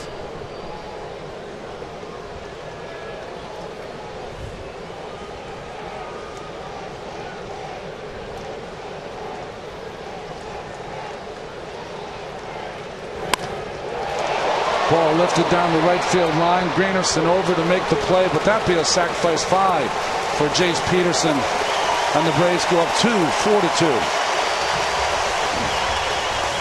Very quick with that quick bat, Peterson.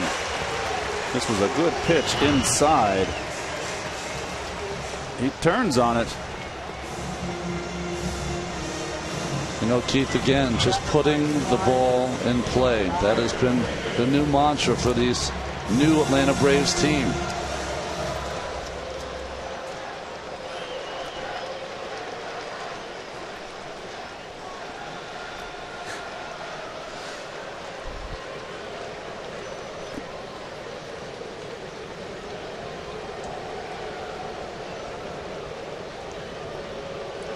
You know, I think the thing is, though, Keith, is that you couldn't have this philosophy with the team they had last year. No. Because you had guys who just were swing and miss kind of guys. So John Hart, the GM, has kind of brought in guys that can have this kind of philosophy or live up to this philosophy.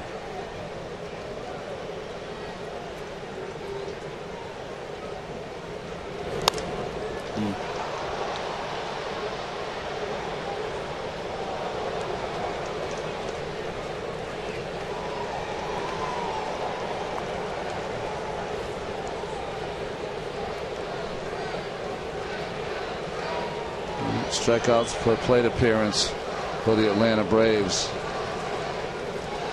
Sorry, plate appearance per strikeouts. Fantastic number. Not very often you can remake a team in 1 year the way that John Hart has remade this team.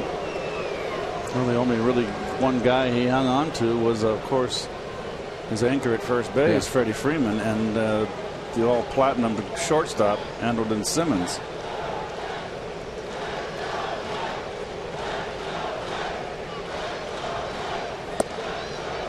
A lot of pitches. Syndergaard throwing here.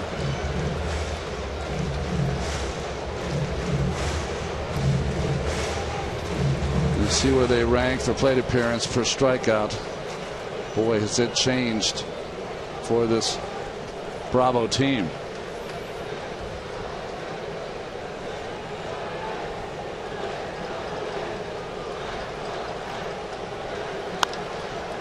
Ball hidden in the air to left field. Kadire will be under it and make the play. But the Braves score 2 in the bottom of the 4th and lead by 2, 4-2.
Earlier that it had rained, but the rain missed the ballpark here.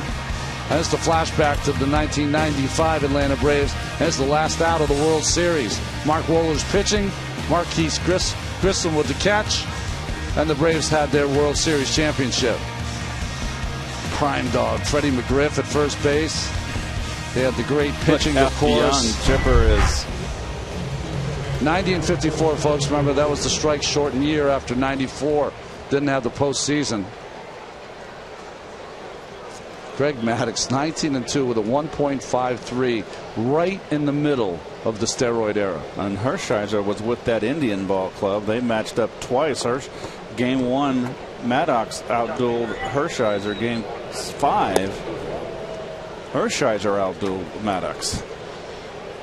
Well, Mayberry Jr. is going to be hitting here for the Mets for Syndergaard. 88 pitches for Syndergaard through 4, a lot of them under duress and stress. He gave up a lot of cheap hits, sloppy play again for the Mets, but he's out of the ball game.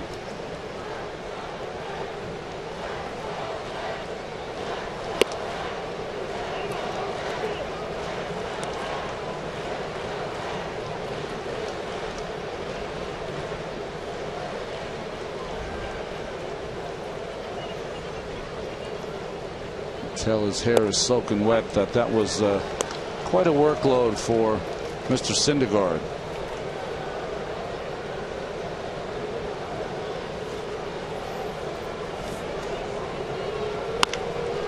Line drive just fouled by Mayberry. Today's game, they just do not want their pitchers to be throwing, one, a lot of pitches under duress, two, to have those long innings. And I honestly do agree with this move, putting Mayberry in. I do too. I think Syndergaard just has had it for tonight. But this ball popped up to center field by Mayberry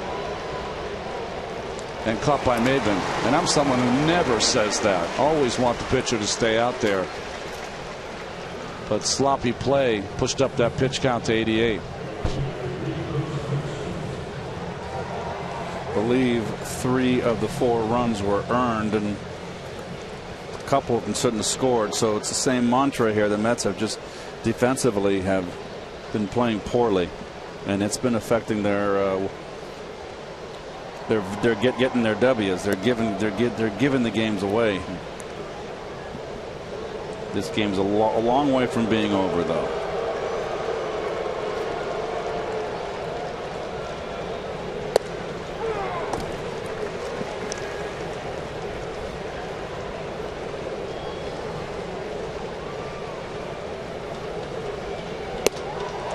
Perez is the kind of guy that is a sinker slider guy. He shouldn't be striking you out a lot. The Mets have 5 strikeouts already. Guy should be able to put the ball in play against.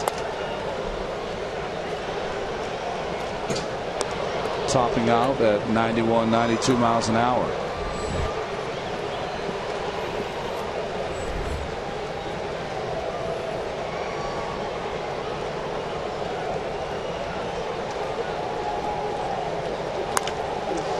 Fly ball hit directly over the head and deep at the wall. Maybe climbs the wall, but it's a home run for Curtis Granderson. Get the Mets a run closer. At this ballpark, Keith, you don't see many balls get over the center field fence.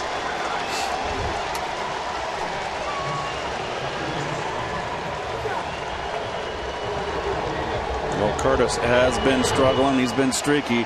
Second hit tonight, and this one is a hanging, breaking ball, and running out of room.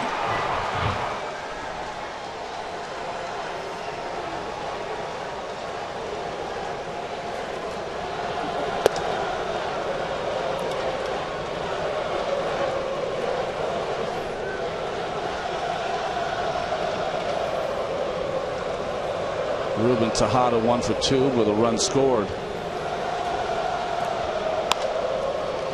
And the ball popped up to left field, carrying just a bit. Well, Yuri Perez camps under it for the second out.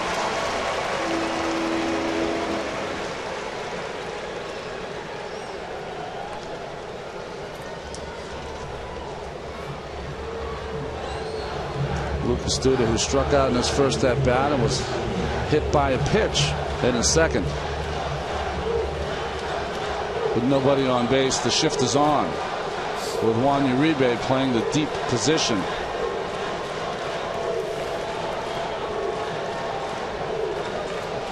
Straight away in the outfield. You see all these severe shifts on the infield and playing straight away in the outfield.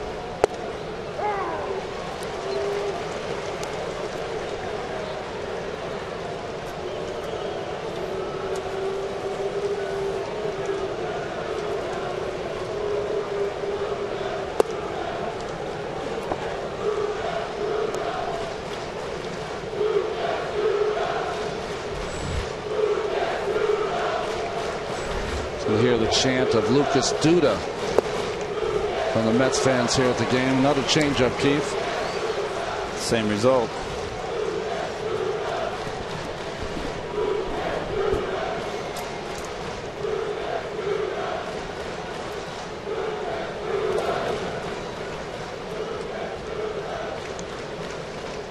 Well, what a nice way. If you're a baseball fan, you're a New York Met fan, weekend in Atlanta, why not come down a big, large group?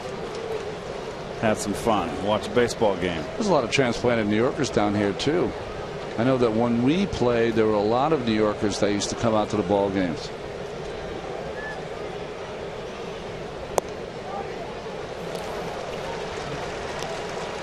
Five full counts now for Williams Perez.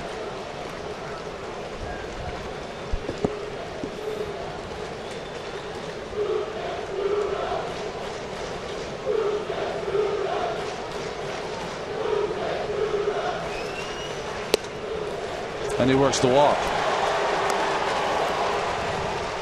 Perez tried to get Duda the nibble on 2-2 and 3-2 on the changeup. He would not.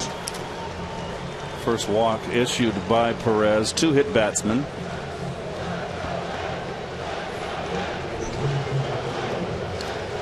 Waiting for Kadire to get hot.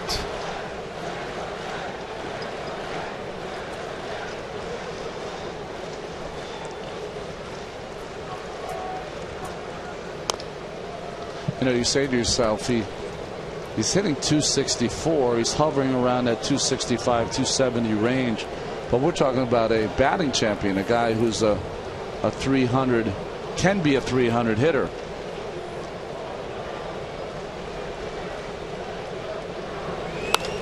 This ball hit straight to center field too, but it'll stay in the ballpark. This camera maybe pulls it in. But Curtis Granderson pulls the Mets one run closer with his 9th home run of the year. This one deep center field. Braves 4, Mets 3 here at Turner Field.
Leatherstich in. You can see his numbers over 16 games. Low ERA. A lot of walks, though, in his 10 2/3 innings pitched.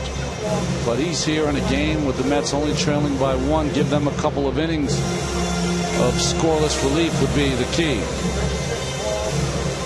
In the face, the left-hander Johnson to start. Well, they've kind of weaned at these young kids. Robles, Leatherstich, last night Gil Martin into the big leagues, and now they're kind of Terry's throwing them into the little rough waters here. Let's see how they fare.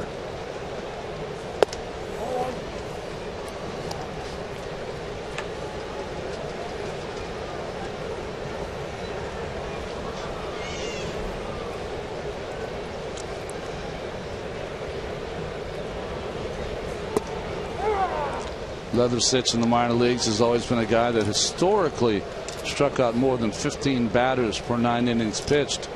So an extremely high number. He does not throw hard. Hitters will tell you it's hard to pick up the baseball when he throws. He's got a decent breaking ball, which you saw right there.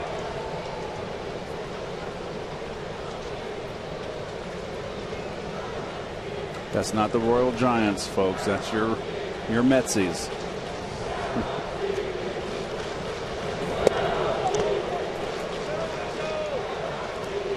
They check. Jerry Lane says that Johnson did not swing.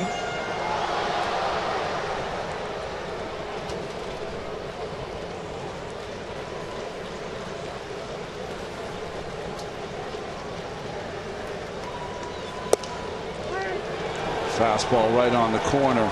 Another strikeout for Kelly Johnson. First one for Jack Leatherstich.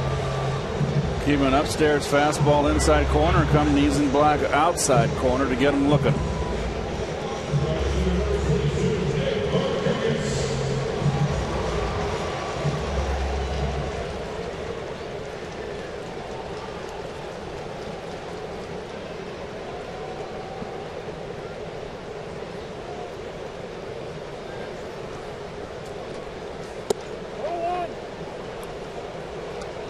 Markakis has the ability to go to the opposite field and drive it. Good line drive hitter. Hasn't got a home run this year.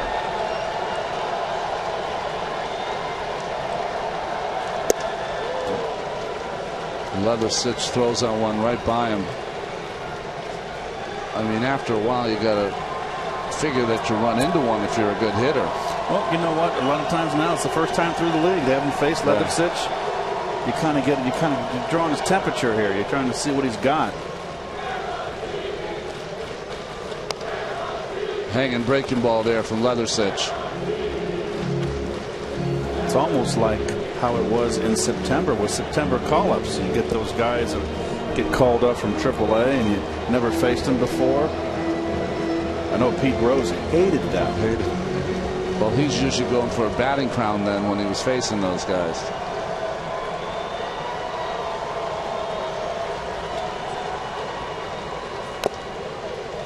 Another strikeout there, Markakis by Jack Leatherstich. Very impressive. One-run game called in to hold the fort. Again, another fastball away.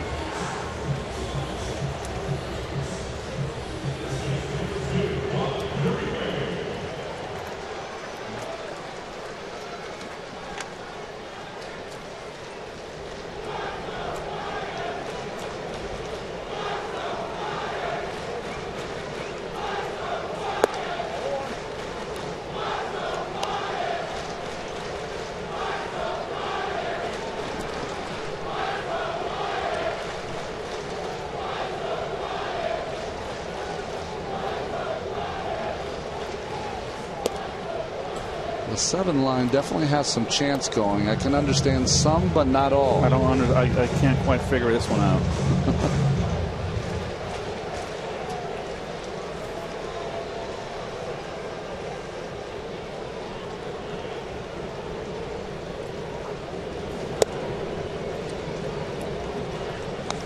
Those Cardinals just keep rolling, Ronnie. They're just winning 4-1 in the 7th in Philadelphia. They have not skipped a beat with all the injuries they've had. If you haven't heard at home, I'm sure you have, Max Scherzer threw a no-hitter in Washington today against the Pittsburgh Pirates. Had a perfect game through 8 2/3 innings. Pittsburgh sent up a pinch hitter, Jose Tabata. On a 2-2 count, Max Scherzer hit him with a pitch, disputed, hit him with a pitch, and then a flyout for the no-hitter. Perfect game gone, though. The Giants are beating up on the Dodgers in the 6-2 in Los Angeles. That's a big series. The Giants have fared well against the Dodgers this year.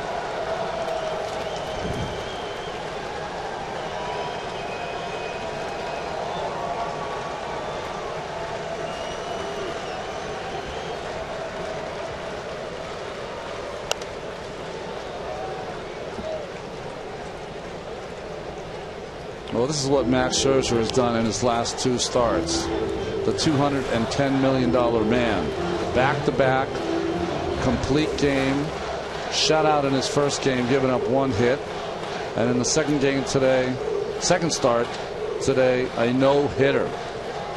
Do you know before these last 2 games that he had 1 complete game shutout?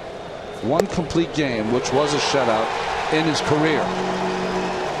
As Leathersit strikes out to side, keeps the Mets close. 4-3 Braves here.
Mazda, driving matters.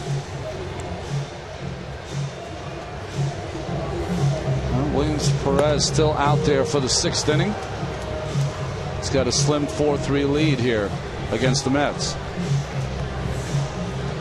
It's only given up 4 hits, 1 the home run, the 9th home run to Granderson in the 5th last inning. Gave up 2 in the 1st. 2 out, an RBI, 2 RBI single by this man right here, Travis d'Arnaud. I'm pleasantly surprised by d'Arnaud, who, when he went on the DL, hit in the wrist, he was the Mets' best hitter, and he might be their best hitter right now. He's got a world of talent. Got to just keep him on the field.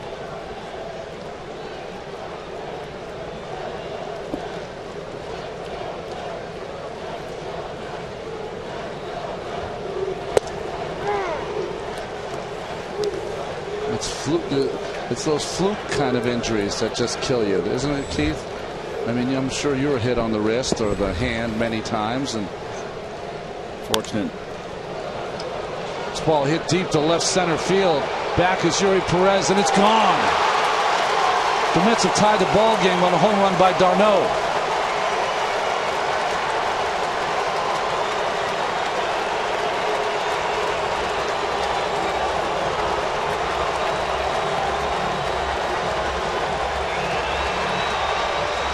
have a night, Travis. 4th home run of the season. I believe he gets himself a hanger here.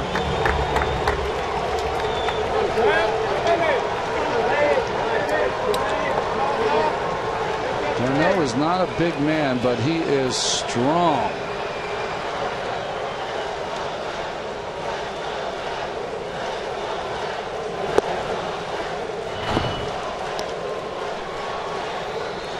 Changeup. Stayed back beautifully.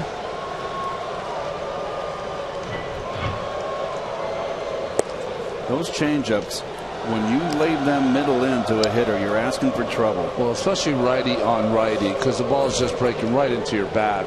Got it up, too.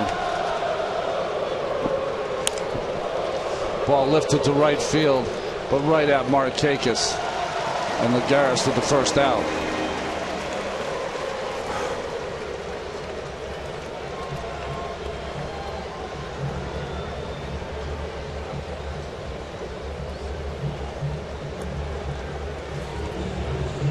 Great things in baseball is to have a young catcher who can not only call and catch a game but also can hit.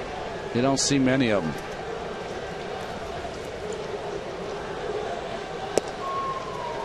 I mean, the best having to be Buster Posey, right, for the San Francisco Giants.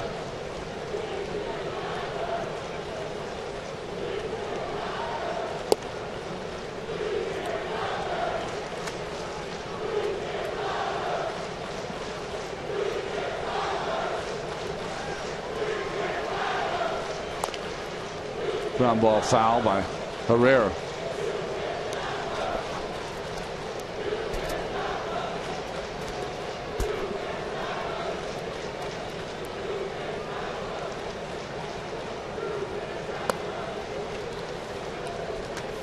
I believe that Freddie Gonzalez is just hoping to get one last inning out of Perez here.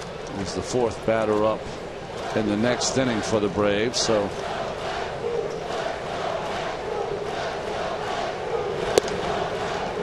a walk here, though, to Herrera.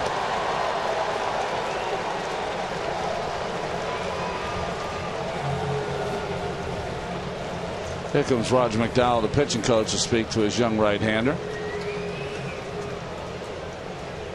The 2 ex-Mets, Dave Ardsma and Dana Evelyn, up in the Atlanta Braves bullpen.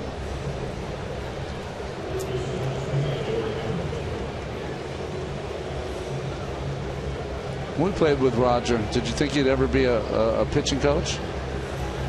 Well, I knew he had the intelligence to be one. It's just whether did he want to stay in uniform. Yeah, you know? That's right. And that's the thing you don't know. He was kind of self-taught himself, by the way. When he was a player, Sean Gilmartin up for the Mets, they wanted to make him a starter in the beginning, but they had too many good starters, so they pushed him to the bullpen. He learned that good sinker and then had those great years. What did he win? 12 games in 86 for us? 14.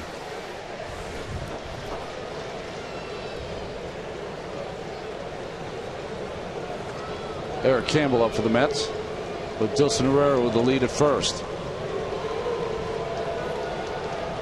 Dilson taken off. Foul ball, though, by Campbell. He'll have to come back.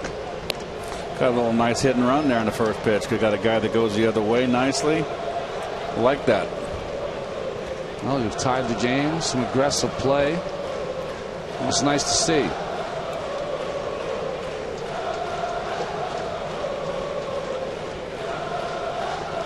You can see number 1 there at the bottom of your screen. Daryl Siciliani in the pitcher spot is on deck. Big swing by Campbell, misses. Oh, Siciliani walking back to the bench. No, you're good.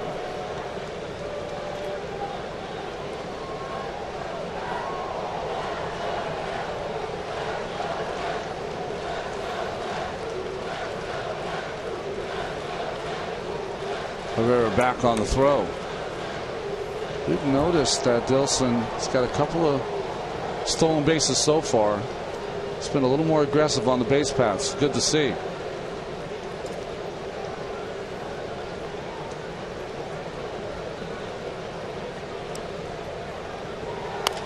Ground ball to the left side. Uribe with the pick. Nice turn. Yes, they get him at first base for the inning double play. But the Mets pick up a run in the top of the 6th and tie the ball game 4-4 on the home run from Travis d'Arnaud.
See that no-hitter by Scherzer.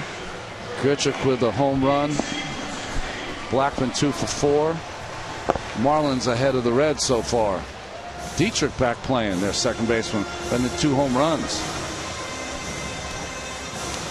Well, A.J. Pierzynski has been all over the field today. A triple. Went first to third after he hit that single and scored a couple of runs. It's funny to see him in this uniform. That number on his back looks so small.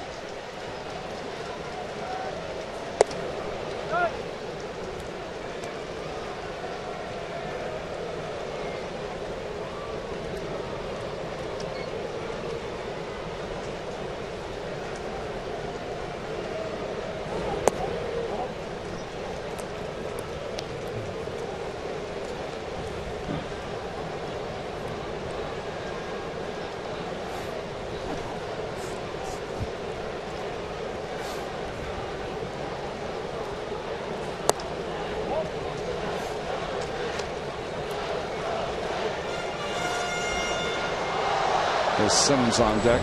A.J. Pierzynski did most of his great catching for the Chicago White Sox.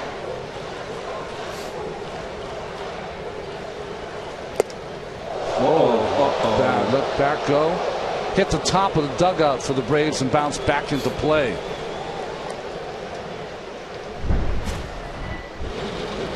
There's a triple by Pierzynski that went down the line. Good base running. The 37-year-old noticed that it did not carry him out quickly to Granderson, so instead he turned, well, I don't know if he's got 5th gear. Whatever gear he was in was enough for a triple. Maybe he kind of put it in neutral and just kind of coasted. Well, after what happened in Boston, it's good to see that bat stay in play and not go in the stands.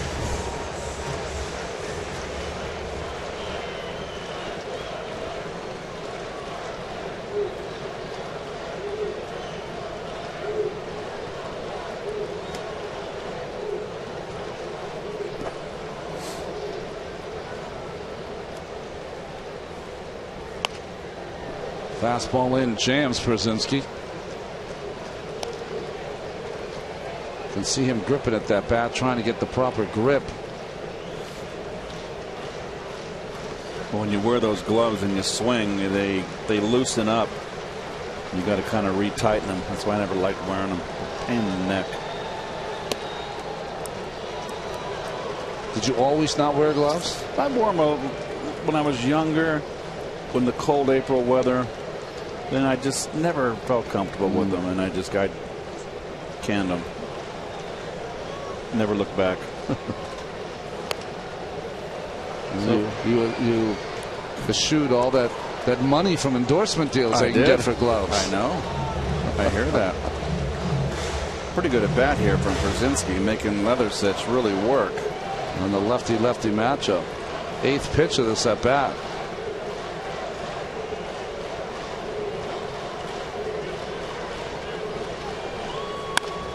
Ground ball to the left side. The shift was on, and it's past Campbell. Brzezinski is going for 2. Wow. Kadire drops the baseball in left field and has no play. A double for Brzezinski. And it wouldn't have mattered one way or the other. Brzezinski just really doing it all here. Hitting the ball to all fields. Triple down the right field line. We just showed you that. Now a double. Nice. Just a cut and slash swing on a high fastball away. He's having himself a heck of a night. 3 for 3.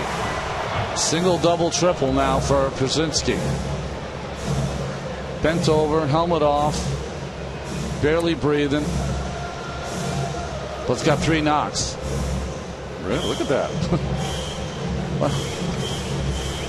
It's also caught 6 innings. Terry Collins going out, and he's going to change pitchers.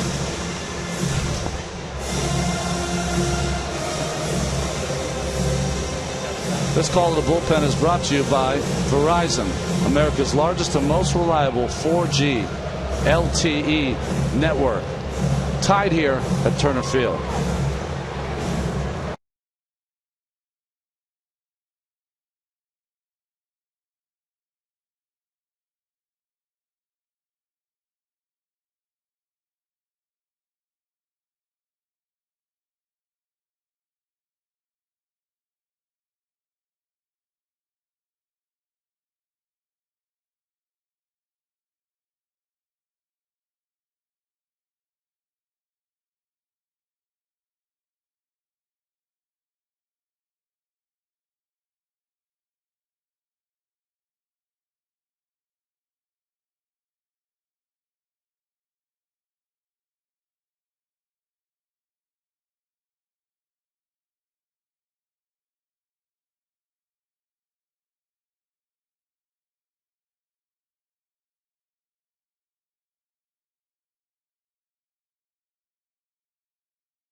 He pitched beautifully in the 7th and 8th. 2 innings of work with 4 strikeouts.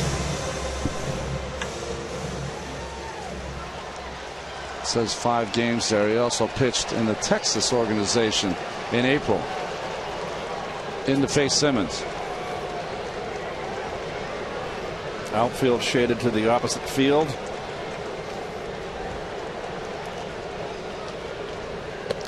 Granderson shallow and right. You can see a decided shift to the opposite field on the outfield. Infield corners in. I don't think there's a bunt here. I don't like Duda being in. I don't like Campbell being in. Yeah, Simmons has hit Mets pitching too hard. Let's see if he's situational hitting, trying to hit it to right field. That's up the middle. Stopped by Tejada. He holds it as the runner Przinsky stops the third base hit. Another for Simmons. Well, nice play by Rubin to keep the ball in the infield here.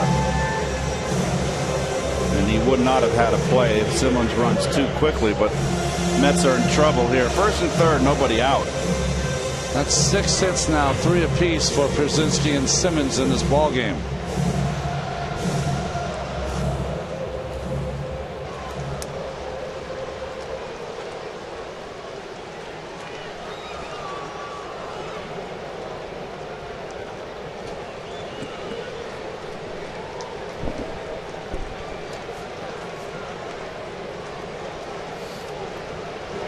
The bunt play to the front right side.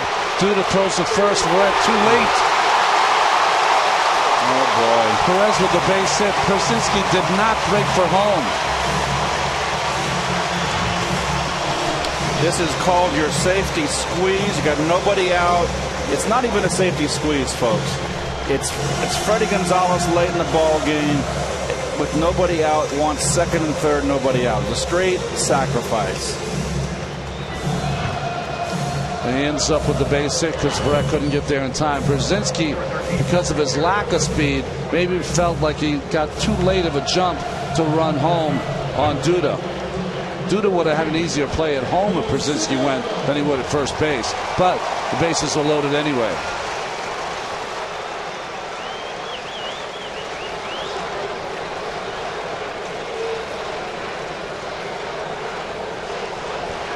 I thought that was one of those cases, Keith. You thought that was a straight sacrifice, huh? Yes, I do. Huh. Yes, I do.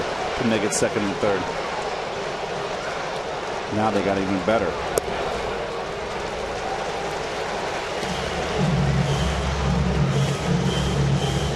It would be hard to safety squeeze with Przinsky on third base. No, it had nothing to do with that. Yeah. That's why he didn't break, because he can't run.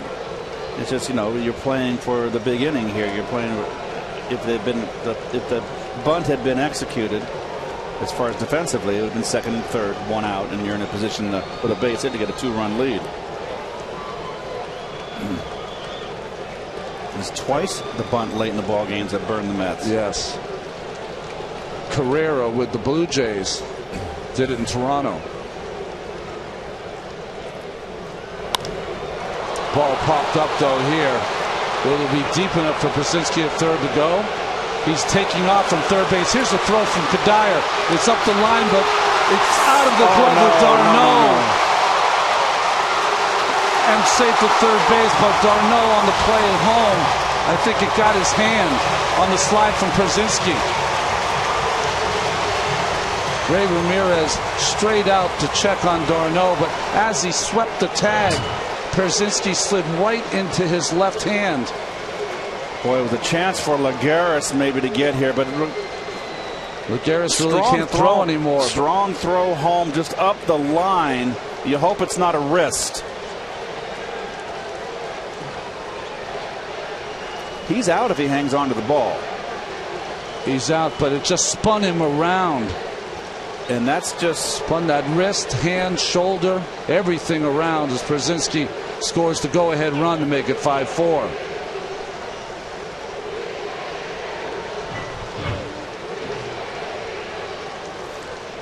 I think it's his wrist. They're moving his wrist got, when he made the tag, his wrist got bent back. I mean, there was going to be a play at the plate. With a good throw, Przinsky would have been out at home, but the ball ran up the line just enough, and that's where it became a problem for Darno. It's a strong throw from, he's going to stay in the ball game. Good. Boy, I'd love to see this. It's a strong throw from Kadire. It just ran up the line. If it's on target, they throw Przinsky out.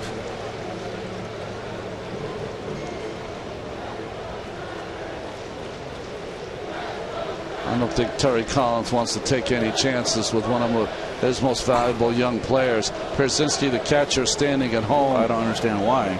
I think he feels bad. So it's just part of baseball. It's part of the game. Darno going out of the game. Well, you know what's important here? It's a trauma injury, a violent injury. and you don't know the extent of it, but you want to get ice on it right away, just in case it's a sprain. You can see where he got rocked there. Just good hard-nosed play. I mean, just spun around. Usually when you have those plays at the plate, at least the runner has started his slide by then. He didn't slide there because the throw was so far up the line. I think Terry Collins with the prudent play to bring in Plawecki. And all of this right here, the back runners all advanced on the throw. So it's second and third. And one out here with the Braves up 5-4. You know, the one thing that was interesting, Keith, that you sort of mentioned is that Kadire took that ball. Last year, Lagares would have taken that ball and made that throw. Right. He can't throw right now. That's why Kadire made the play.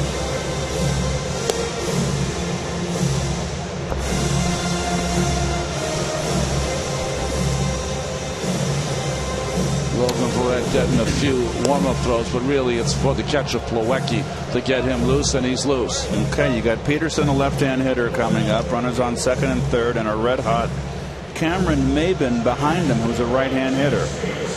Do you walk the lefty here, Ron, instead of a double play? You pitch to Peterson? Boy, Peterson has been so hot. They're going to walk him, it looks like. And you're going to, it's just picking your poison here. And go righty-righty. Yep, it's just picking your poison. Two hot hitters, you're going to play the percentages. Tough to double up Maben also, though.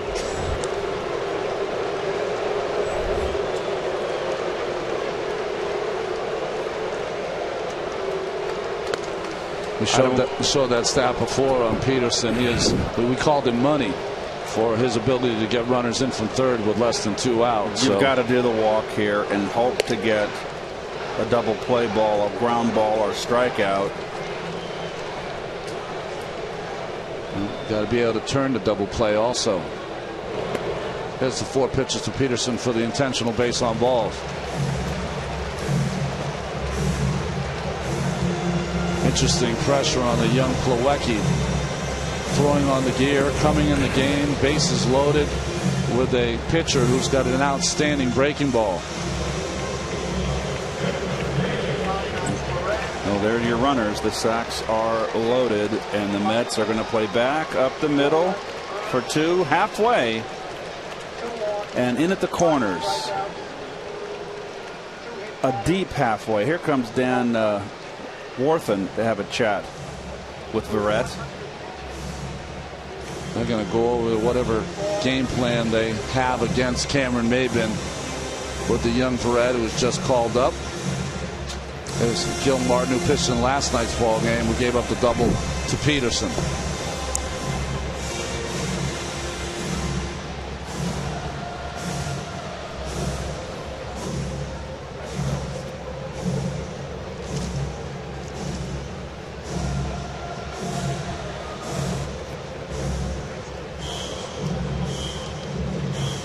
We were talking about the Darno play. I failed to mention that Pedro Siriaco was the one that hit that sacrifice fly to Kadire in left field. All right, let's see where the defense is at now after this mound talk, and it's going to be a real tight halfway, almost. You got to call this infield in, Ronnie. I mean, Tejada's just a few steps off the grass. So is Herrera. See, they're both close enough up the middle. When you play this depth, you've got to have your middle infielders. You've got to have them closer to second base, because if you get a hot smash, you can turn 2 at second base, a 6-4-3 or 4-6-3. But it's got to be a hot smash with Maben up. Short, a routine ground ball or a slow ground ball, you go home. Foul ball there. That's Verrett tries a fastball inside. So you're making yourself defensively very vulnerable in between third and short and second and third. I mean, first and second, excuse me. But this is how you have to play it. Pop up a strikeout you need if you're Logan Verrett. If you got a slow runner, you can play back, but you got too much of a speed merchant up here hitting in Maben.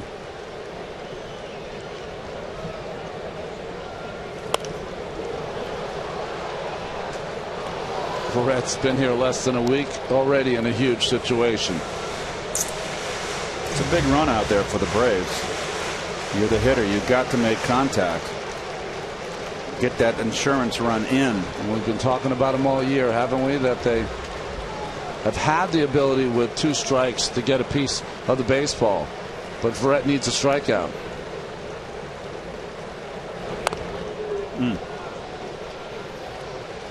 We'll hopefully get word shortly on d'Arnaud.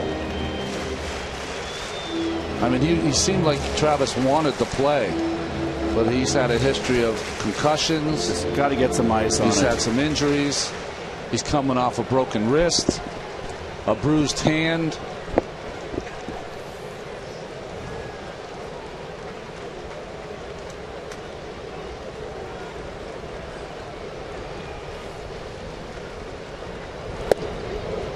Fastball in, just misses.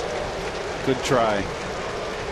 Well, that should set up that breaking ball away. You throw one inside off the plate to set up that good breaking ball.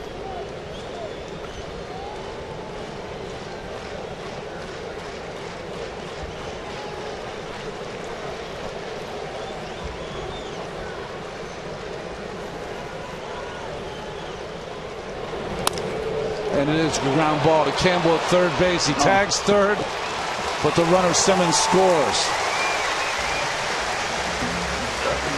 Do you not have to throw home here? I think Did I miss something? I think you have to throw home.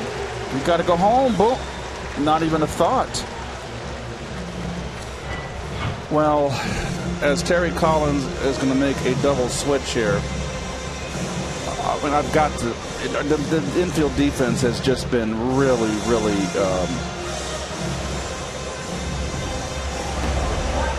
not very good. Yeah, it's been suspect. It has. It's just been, they've been not good at all. This call to the bullpen is brought to you by Verizon, America's largest and most reliable 4G LTE network.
Gave up the double to Jace Peterson, which was the difference in the ball game.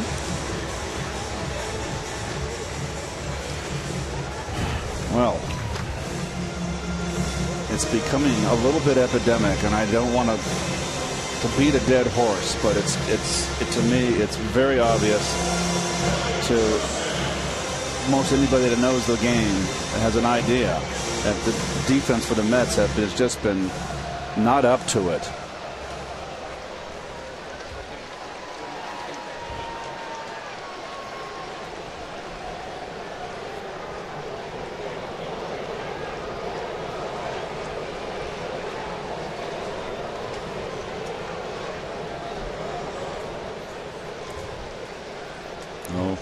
Terry Collins' head down, shaking his head. Gil Martin with the breaking ball. Kelly Johnson hits it down the left field line, but about 5 feet foul. Well, here's the play, the high chopper to Campbell.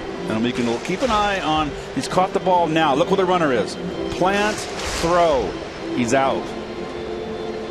And the runner is running inside the lane on the grass. If you hit him in the back and he's inside that line, that's interference. He's out.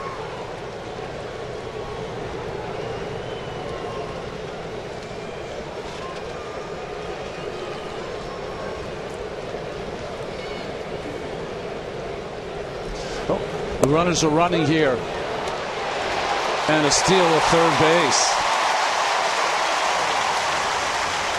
Oh, a tough slide. They are just being aggressive here. Braves are aggressive. Tejada's foot is front of the bag. It gets trapped and almost hurts his ankle.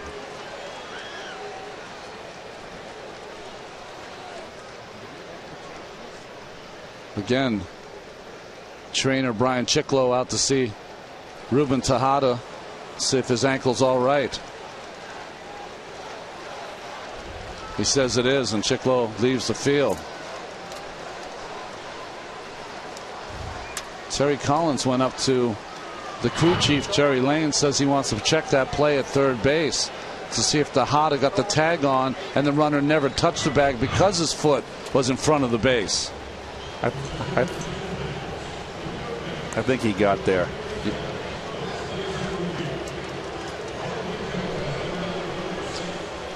And the umpires were on headset trying to see the play. What do you think here, Keith? He beats the throw, and I think his body still remains on the bag.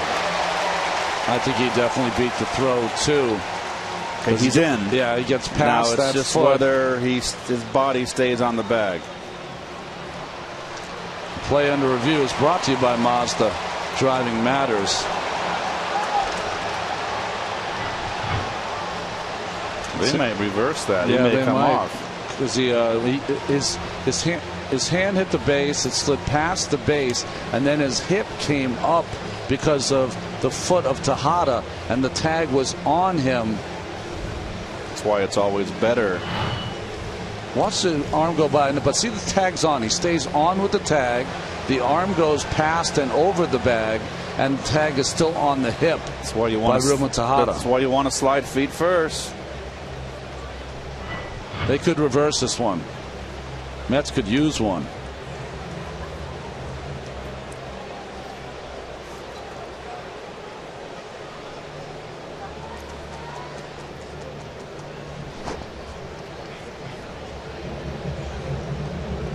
Been some aggressive play that might cost the Braves here as we watch the umpires under review. Plawecki goes out to talk to his pitcher Gil Martin. The Braves are trying to get some add-on runs.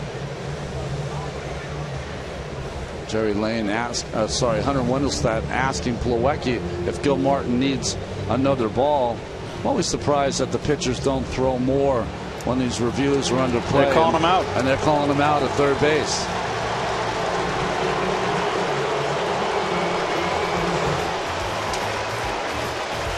Well, that's the end of the inning. But the Mets now losing 6-4 here at Turner Field.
End of 6-4. The Braves winning by 2 runs. Had a big inning there. Player under review went the Mets' way to get out of that inning. But Keith, I think you've identified what really the problem for the Mets are. They just they're not catching the baseball. They're playing sloppy baseball. They're not playing aggressive defensively like to play with Campbell at home. Well, let's face it right now. The Mets have a lot of injuries. You got David Wright, who is a former Gold Glove third baseman. Yeah. If he's healthy, he's out there. But he's not. You've got Flores at shortstop. You're moving Tejada to third base. You can't play Tejada every day. As a new pitcher comes in, that's Luis Avilan. My feeling is, I know they're wed with Flores at shortstop. They don't want him to feel like they're moving him out, but go to Flores and say, hey, look, we are depleted. Yeah. Put Tejada at shortstop, put Flores at third base, and therefore you got a stronger defensive infield instead of weakening yourself at 2 positions. And when Murphy comes back on Tuesday, what would you do? Or Tuesday or Wednesday, if he can? Then Flores goes back to shortstop and Murph goes to third. Okay.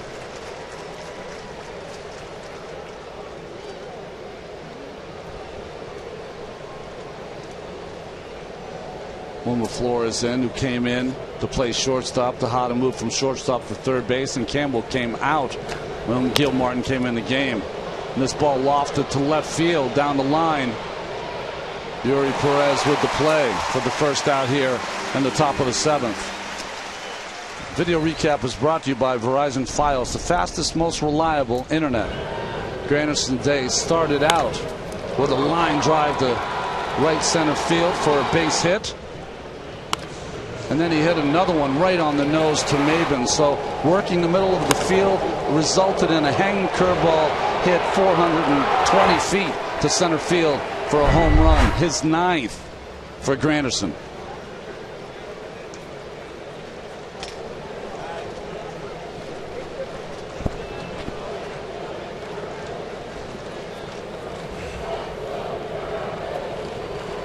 Well, this has been an alarming road trip thus far. And this game is far from over. Well, we've talked about it when the Braves were in New York. They've had trouble with their bullpen all season long. So here's a chance. Only 2 runs down. 9 outs to play to make a comeback. It makes Williams Perez the pitcher of record. Get a dummy out of this. Just like Whistler last night was losing when he left. Perez was tied at least when he left.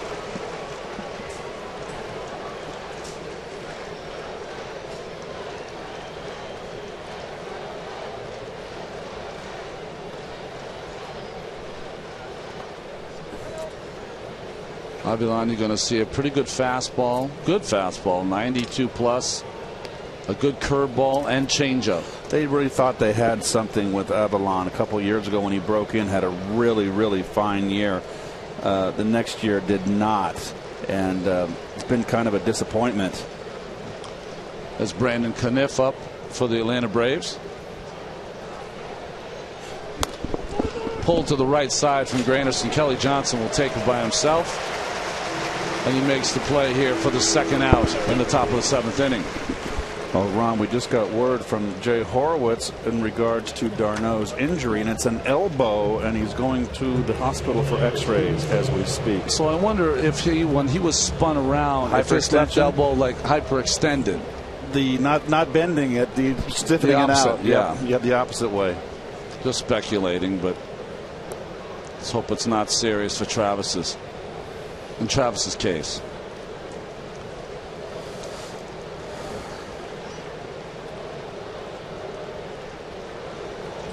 Keith, you were talking about Avilan before, and he really made a great case for himself. But he had O'Flaherty and he had Venters early in his career as a safety net, and then he became the man. And he struggled last season, even going to the minor leagues.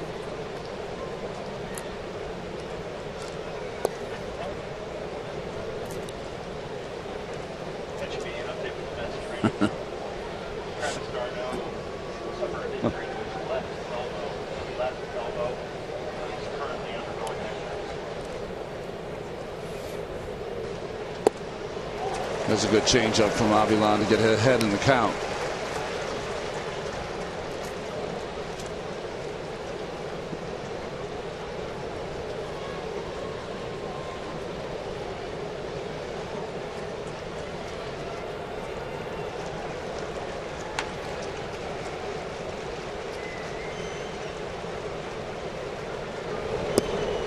And there's the curveball for the strikeout on Tejada as he slams the bat. But the Mets still losing by 2 here at the middle 7.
Championship trophy. Bobby Cox, Chipper Jones, the Hammer, Greg Maddux.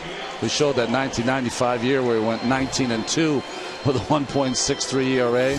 That's the Hammer's locker. And there's Maddux on the cover of Sports Illustrated. Look at those numbers. 23 walks, 181 punch-outs. Look at the whip, 0.81. Well, and like I said, in the middle of the steroid era, Keith, you had some interesting remarks. You had some interesting remarks about the defense, and I know you want to finish your thoughts. Well, I just think that when you weaken yourself in 2 positions, I think it's pretty obvious. And I don't really feel that if you go to Wilmer and you just say, well, okay, we're depleted, we need you to go to third base. Tejada's really a shortstop because our defense on the infield is hurting. Yeah. So, really, Wilmer is more prone, I think, is more of a third baseman and a second baseman than a shortstop. But then just say, hey, look, when Murph comes back, you're right back at shortstop. This is just a Band-Aid right here. We got to have the best defense out there because the defense on the infield in particular has been letting this ball club down on this road trip. Whenever you appeal to a player that you're going to do something a little different to help your team, that always is an easy sell. You know, the camouflage is you have all this good starting pitching, but if you don't catch the ball or score enough runs, it really doesn't matter. Kelly Johnson, who was at the plate when that play came under review and Jace Peterson ended up being called out at third base, resumes his at-bat.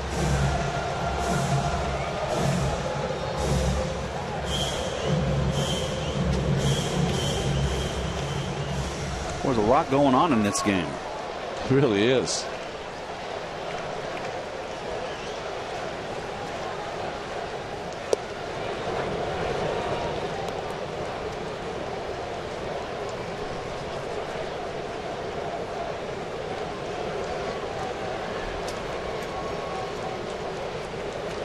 Something we don't see from Gil Martin very often, back-to-back nights that he's been asked to pitch.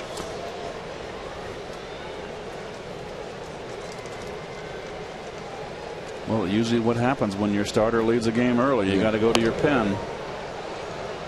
If you weren't watching earlier, Noah Syndergaard only went 4 innings in this ball game. It's hard to believe that there was a day when you only had 5 guys out in the bullpen. It seems almost improbable, but I can't think of the right word. Breaking ball in the dirt, blocked by Plawecki.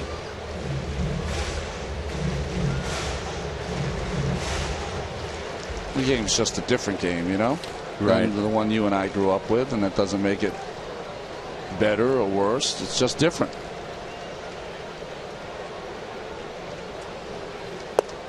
Good breaking ball there. Good breaking ball by Gil Martin, and Johnson down on strikes. 3rd time he has struck out tonight. And this one right on the corner. Struggling against left-handers, Kelly Johnson. But because Freddie Freeman's been hurt, he's playing first base. They need to keep him in there.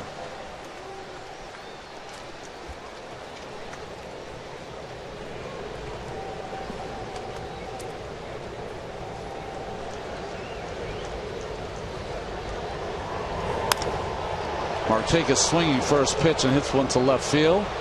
And Kadire makes the play. 2 outs for Gil Martin and the Mets here in the bottom of the 7th.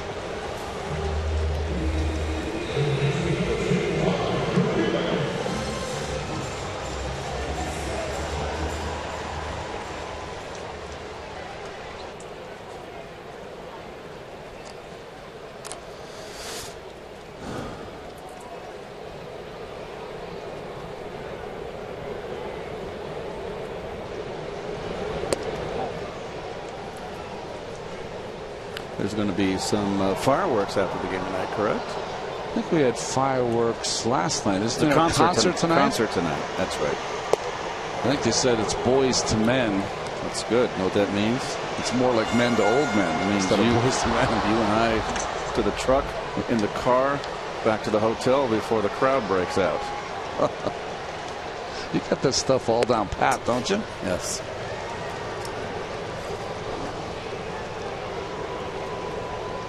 Well, I'll say one thing about the uniform. They are contrasting colors. On the color wheel, blue and orange are contrasting colors.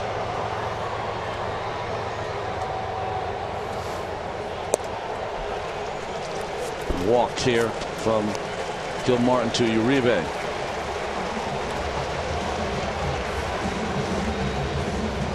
Six-4 Braves here in the bottom of the 7th. Braves scored 2 runs in the bottom of the 6th to take the lead. Here comes that Chesky Persinski. He's 1 home run away from the cycle. The last Brave to hit for a cycle was Mark Kotsay, who's now the hitting coach for the San Diego Padres.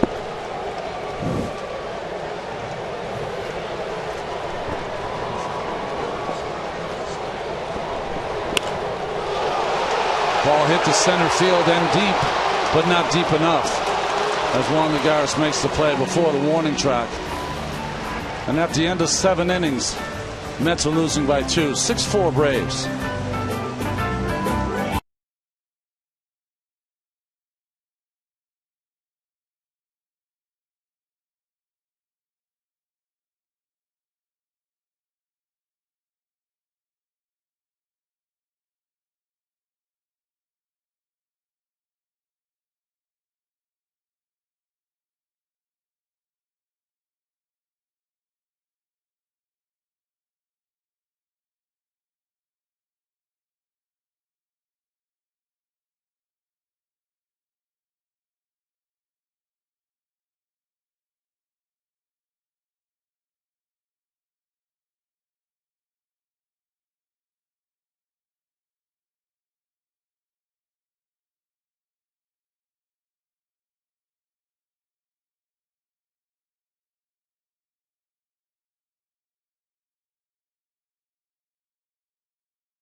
Peterson had 101 saves in 2 years for the Baltimore Orioles. Kind of lost his way, but seems to have found a home here in Atlanta.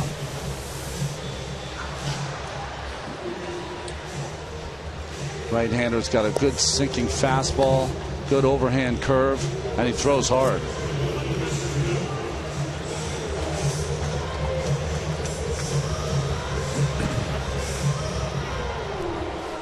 Lucas Duda has struck out, been hit by a pitch, and walked in this ball game so far. As the Mets try for a rally here in the top of the 8th. Well, they're down to their last 6 outs.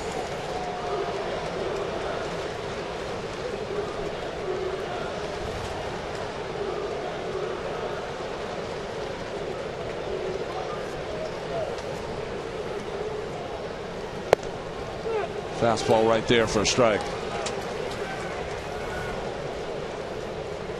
There used to be a time where you would take the first pitch if you're down a couple of runs because you needed some runners on base, but Lucas is the kind of hitter with one swing in the bat can get you 1 run closer. Well, I think when you're 2 runs down, you're right, a hitter like Lucas, go to hitting, but if you're a leadoff hitter, 8th hitter, 2nd place hitter, you got to try to get on base.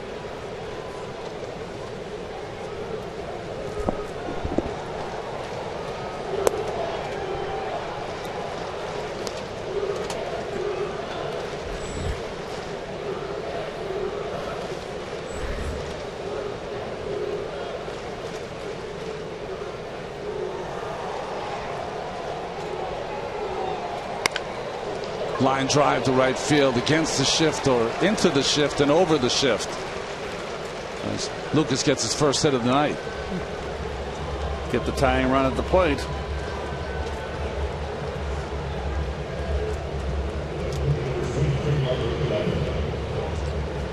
Up in the bullpen for the Mets, Hansel Robles. As he and Ricky Bonas talking about who he might face in the bottom of the 8th.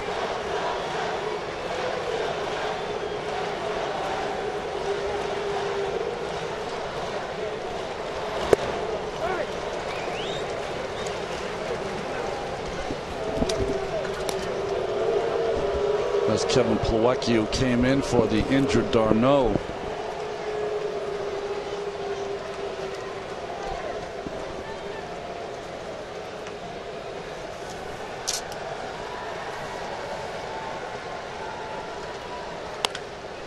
Line smashed to Uribe. He makes the play, the turn, and 2. Wow. That's some kind of defense by Uribe. They get 2 outs on what looked like a sure hit. Big league play right there. Diving on an in-between hop. Beautiful turn by Peterson. This could be a game saver right there. That's a big league double play. He turned 1st and 3rd or 1st and 2nd at least, and to nobody on base and 2 outs.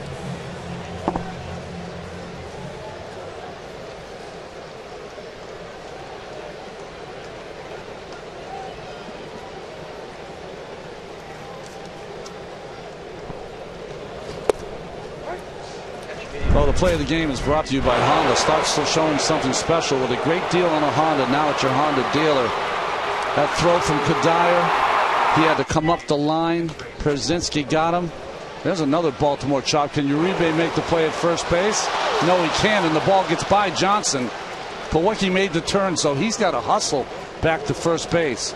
If you make any attempt to go to second base with a small little left turn, you still got to come back to first. Ronnie, we got some news on d'Arnaud.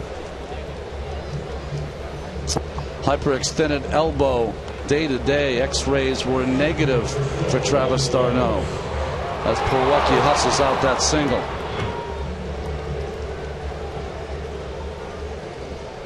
Well, that's good news. Yes, You didn't want to hear the young catcher with another injury this season, another big injury. Yes.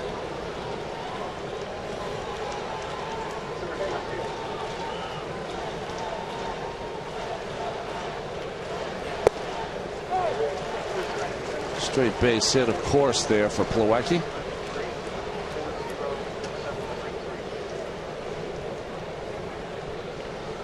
Big crowd. You said there was a big crowd here tonight. 40,000, Keith. Over 40,000.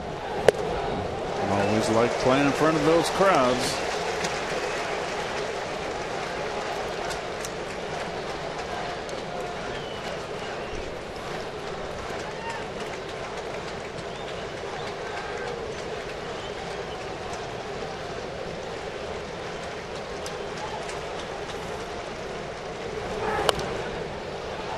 Fouled straight back by Lagares. Still an 0-2 count. One thing I don't see from Johnson that I saw when he was at his peak in the American League is he used to live on the knees. Most of his pitches the last few seasons have been about belt high. That's why he's been getting hit around until this year.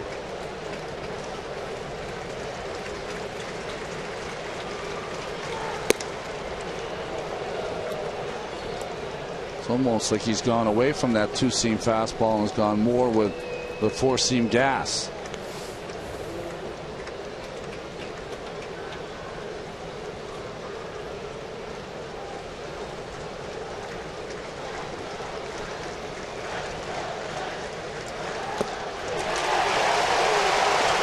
A strikeout by Juan Lagares here at the end of 8 and leave Kevin Plawecki stranded at first.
For the Braves, you can see if you look down there at the bottom, 6, 7, 8, unbelievable for the Braves. Brzezinski's had a career night and he's had a long career. Simmons has done to the Mets what he's been doing all season long, and Yuri Perez has also had a strong night as Hansel Robles comes in to pitch for the Mets.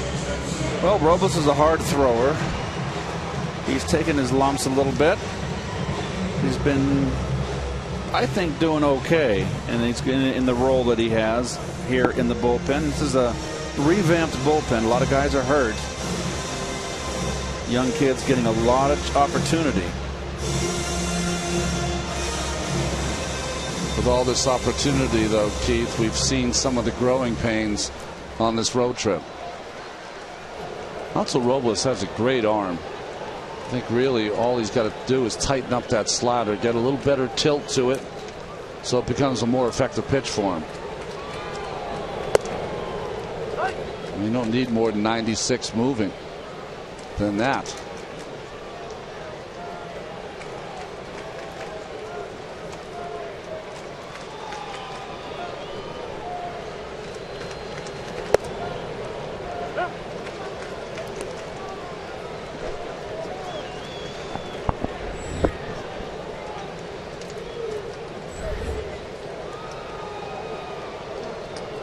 we saw in New York, Simmons had an 0-2 count on 2 fastballs away. The pitcher went there again, and he hit a base hit to right field.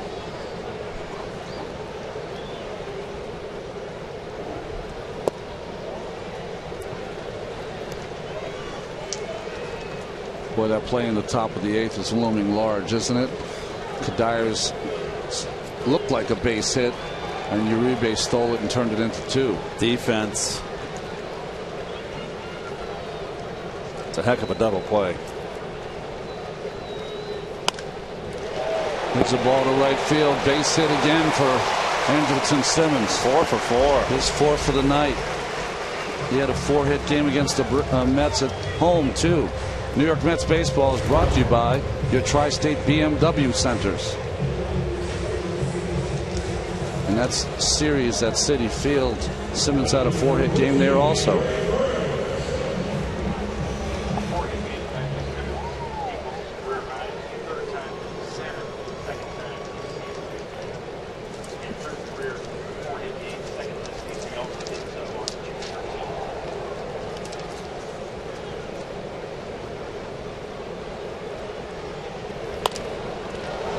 There's a ball shot down to right field. Granderson comes in and makes a fine play as Simmons gets back to first base for the first out.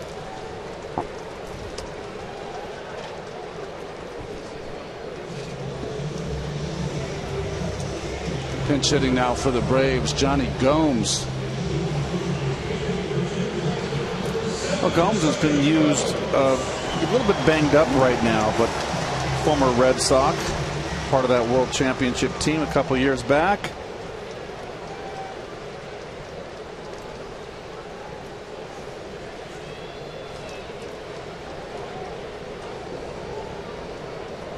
It's always a fun at bat just to watch him pull down on his cap a couple times, signaling the pitcher, I'm ready.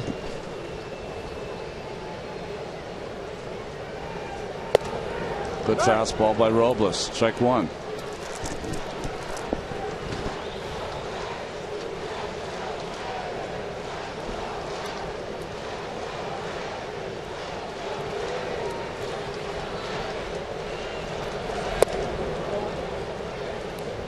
Here's that breaking ball by Robles. A little better tilt there. Chase Peterson on deck.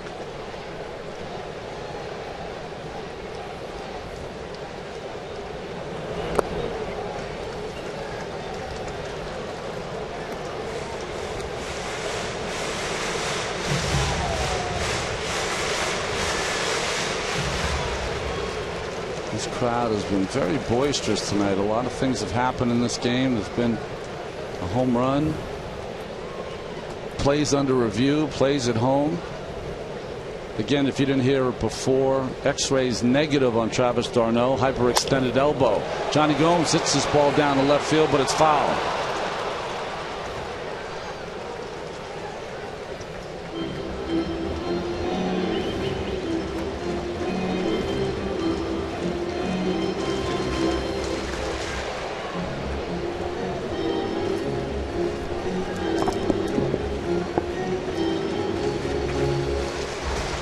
Got to hold it here, 2 runs, and hope that the Mets can mount some sort of comeback here in the 9th.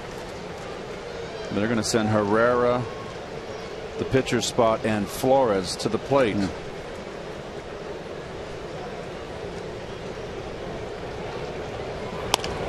Ground ball to shortstop. Flores to Herrera to first base. There's the double play for the Mets. So they do get out of this bottom of the 8th. And do they have a rally in them in the top of the 9th? Braves 6-4.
has had a good night.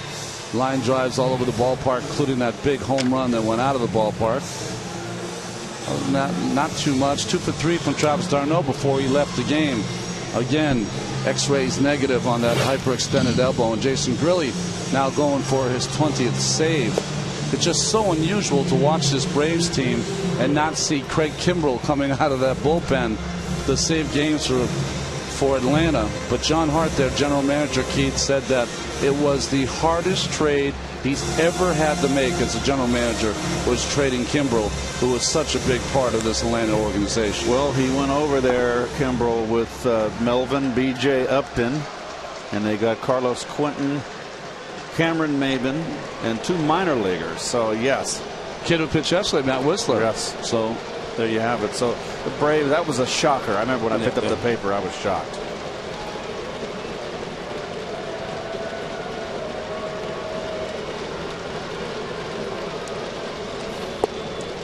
When Kimbrel was with the Braves, I mean, he was almost automatic. 47 saves last year, 4 straight seasons, 40+, perennial all-star, over a 90% save percentage. The way he took that sign from the catcher, I mean, it was just something to watch. Well, the first closer in the history of the MLB to get 40+ saves in his first 4 years in the big leagues. But now they brought Grilli over, and Grilli's going for his 20th save. And Kimbrel, it's not been all perfect in San Diego. Well, 2 years ago, Grilli was a big part of that Pirates surge. He had a terrific year with the Pirates. That ball popped up off the bat of d'Arnaud. Sorry, of Herrera. Brzezinski over to the batter's circle and makes the play.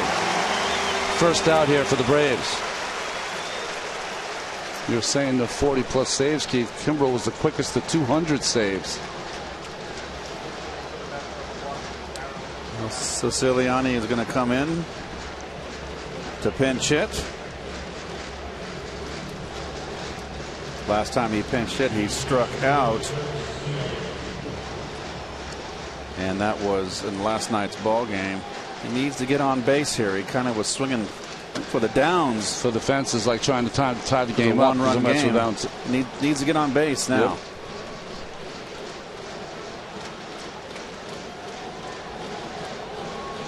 Yep. Easy to figure out. Grilli throws a fastball, slider.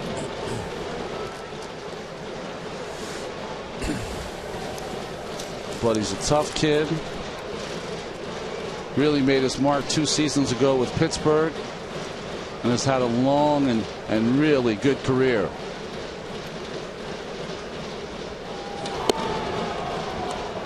Fastball away, and Siciliani's up 2-0. You don't want to walk anybody here. 2-run lead. You don't want to get the tying run to the plate. No gifts.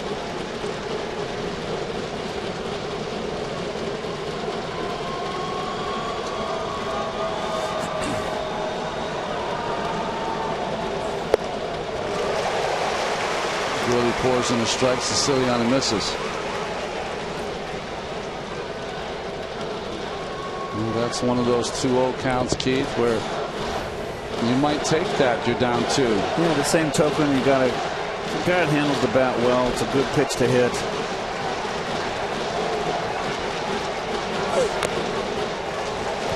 That one's not. But the count's even.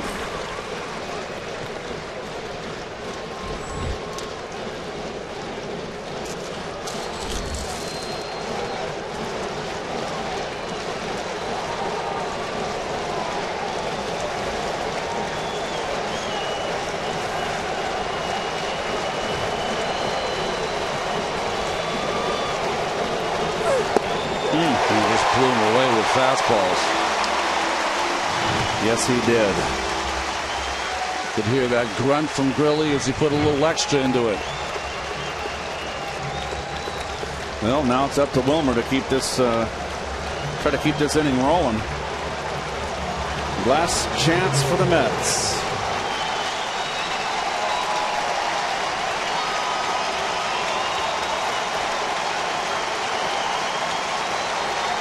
Outscored 17-2 in the first 3 games of this road trip. Scored 2 early runs. But after that, it's been mostly Braves. Just throwing high gas, Ron. Feels good tonight, the 38-year-old.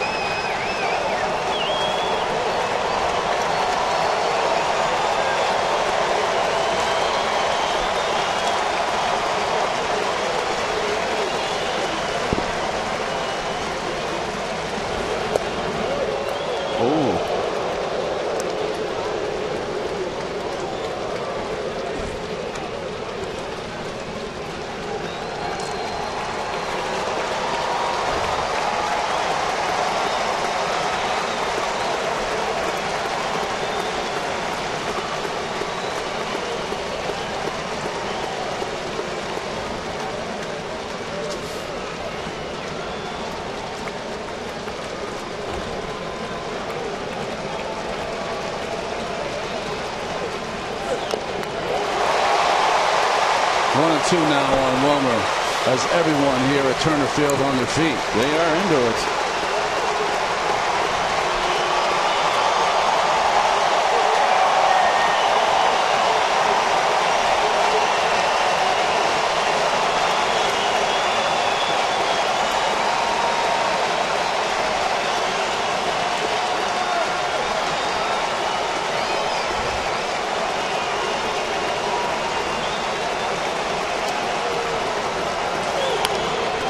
Ball to right field. That'll drop in for a base hit for Wilmer Flores as he keeps the Mets alive.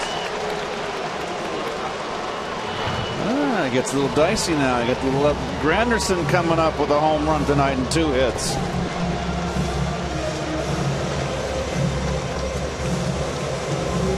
Frustration on the part of Grilly.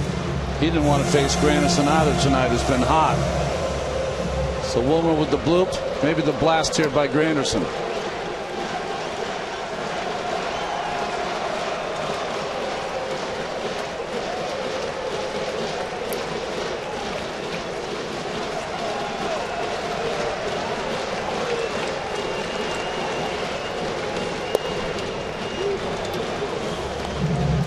Fastball misses. Beat Tejada in the on-deck circle. Flores, they're not holding him on. He should take second base to take the force away. As a pitcher, more careful with the more powerful hitter in Granderson. There's a yank by Granderson, but that's foul.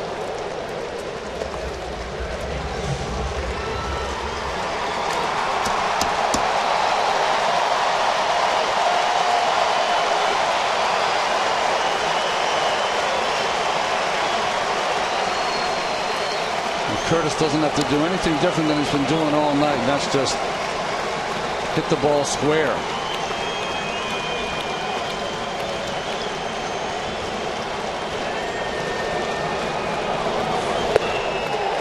Good breaking ball from Grilly. Gets him ahead.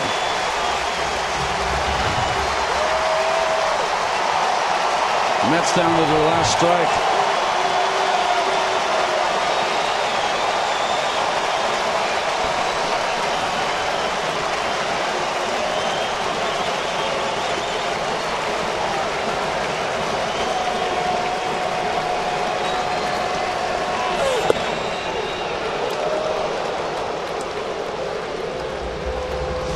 Extra hard grunt there from Jason Gurley. Can hear it all the way up here. As Ruben Tejada on deck.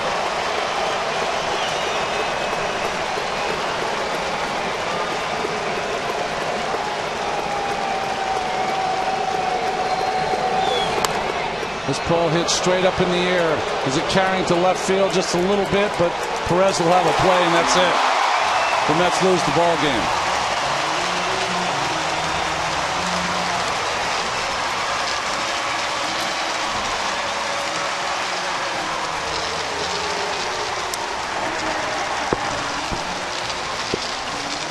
Well, a game where the Mets defense let them down. They made 2 errors tonight, but a couple mental errors in the field that won't show up as errors. And the final score, 6-4. This is another tough loss for these Mets, and they just haven't played well on the road, Ronnie. They go now 10-23 on the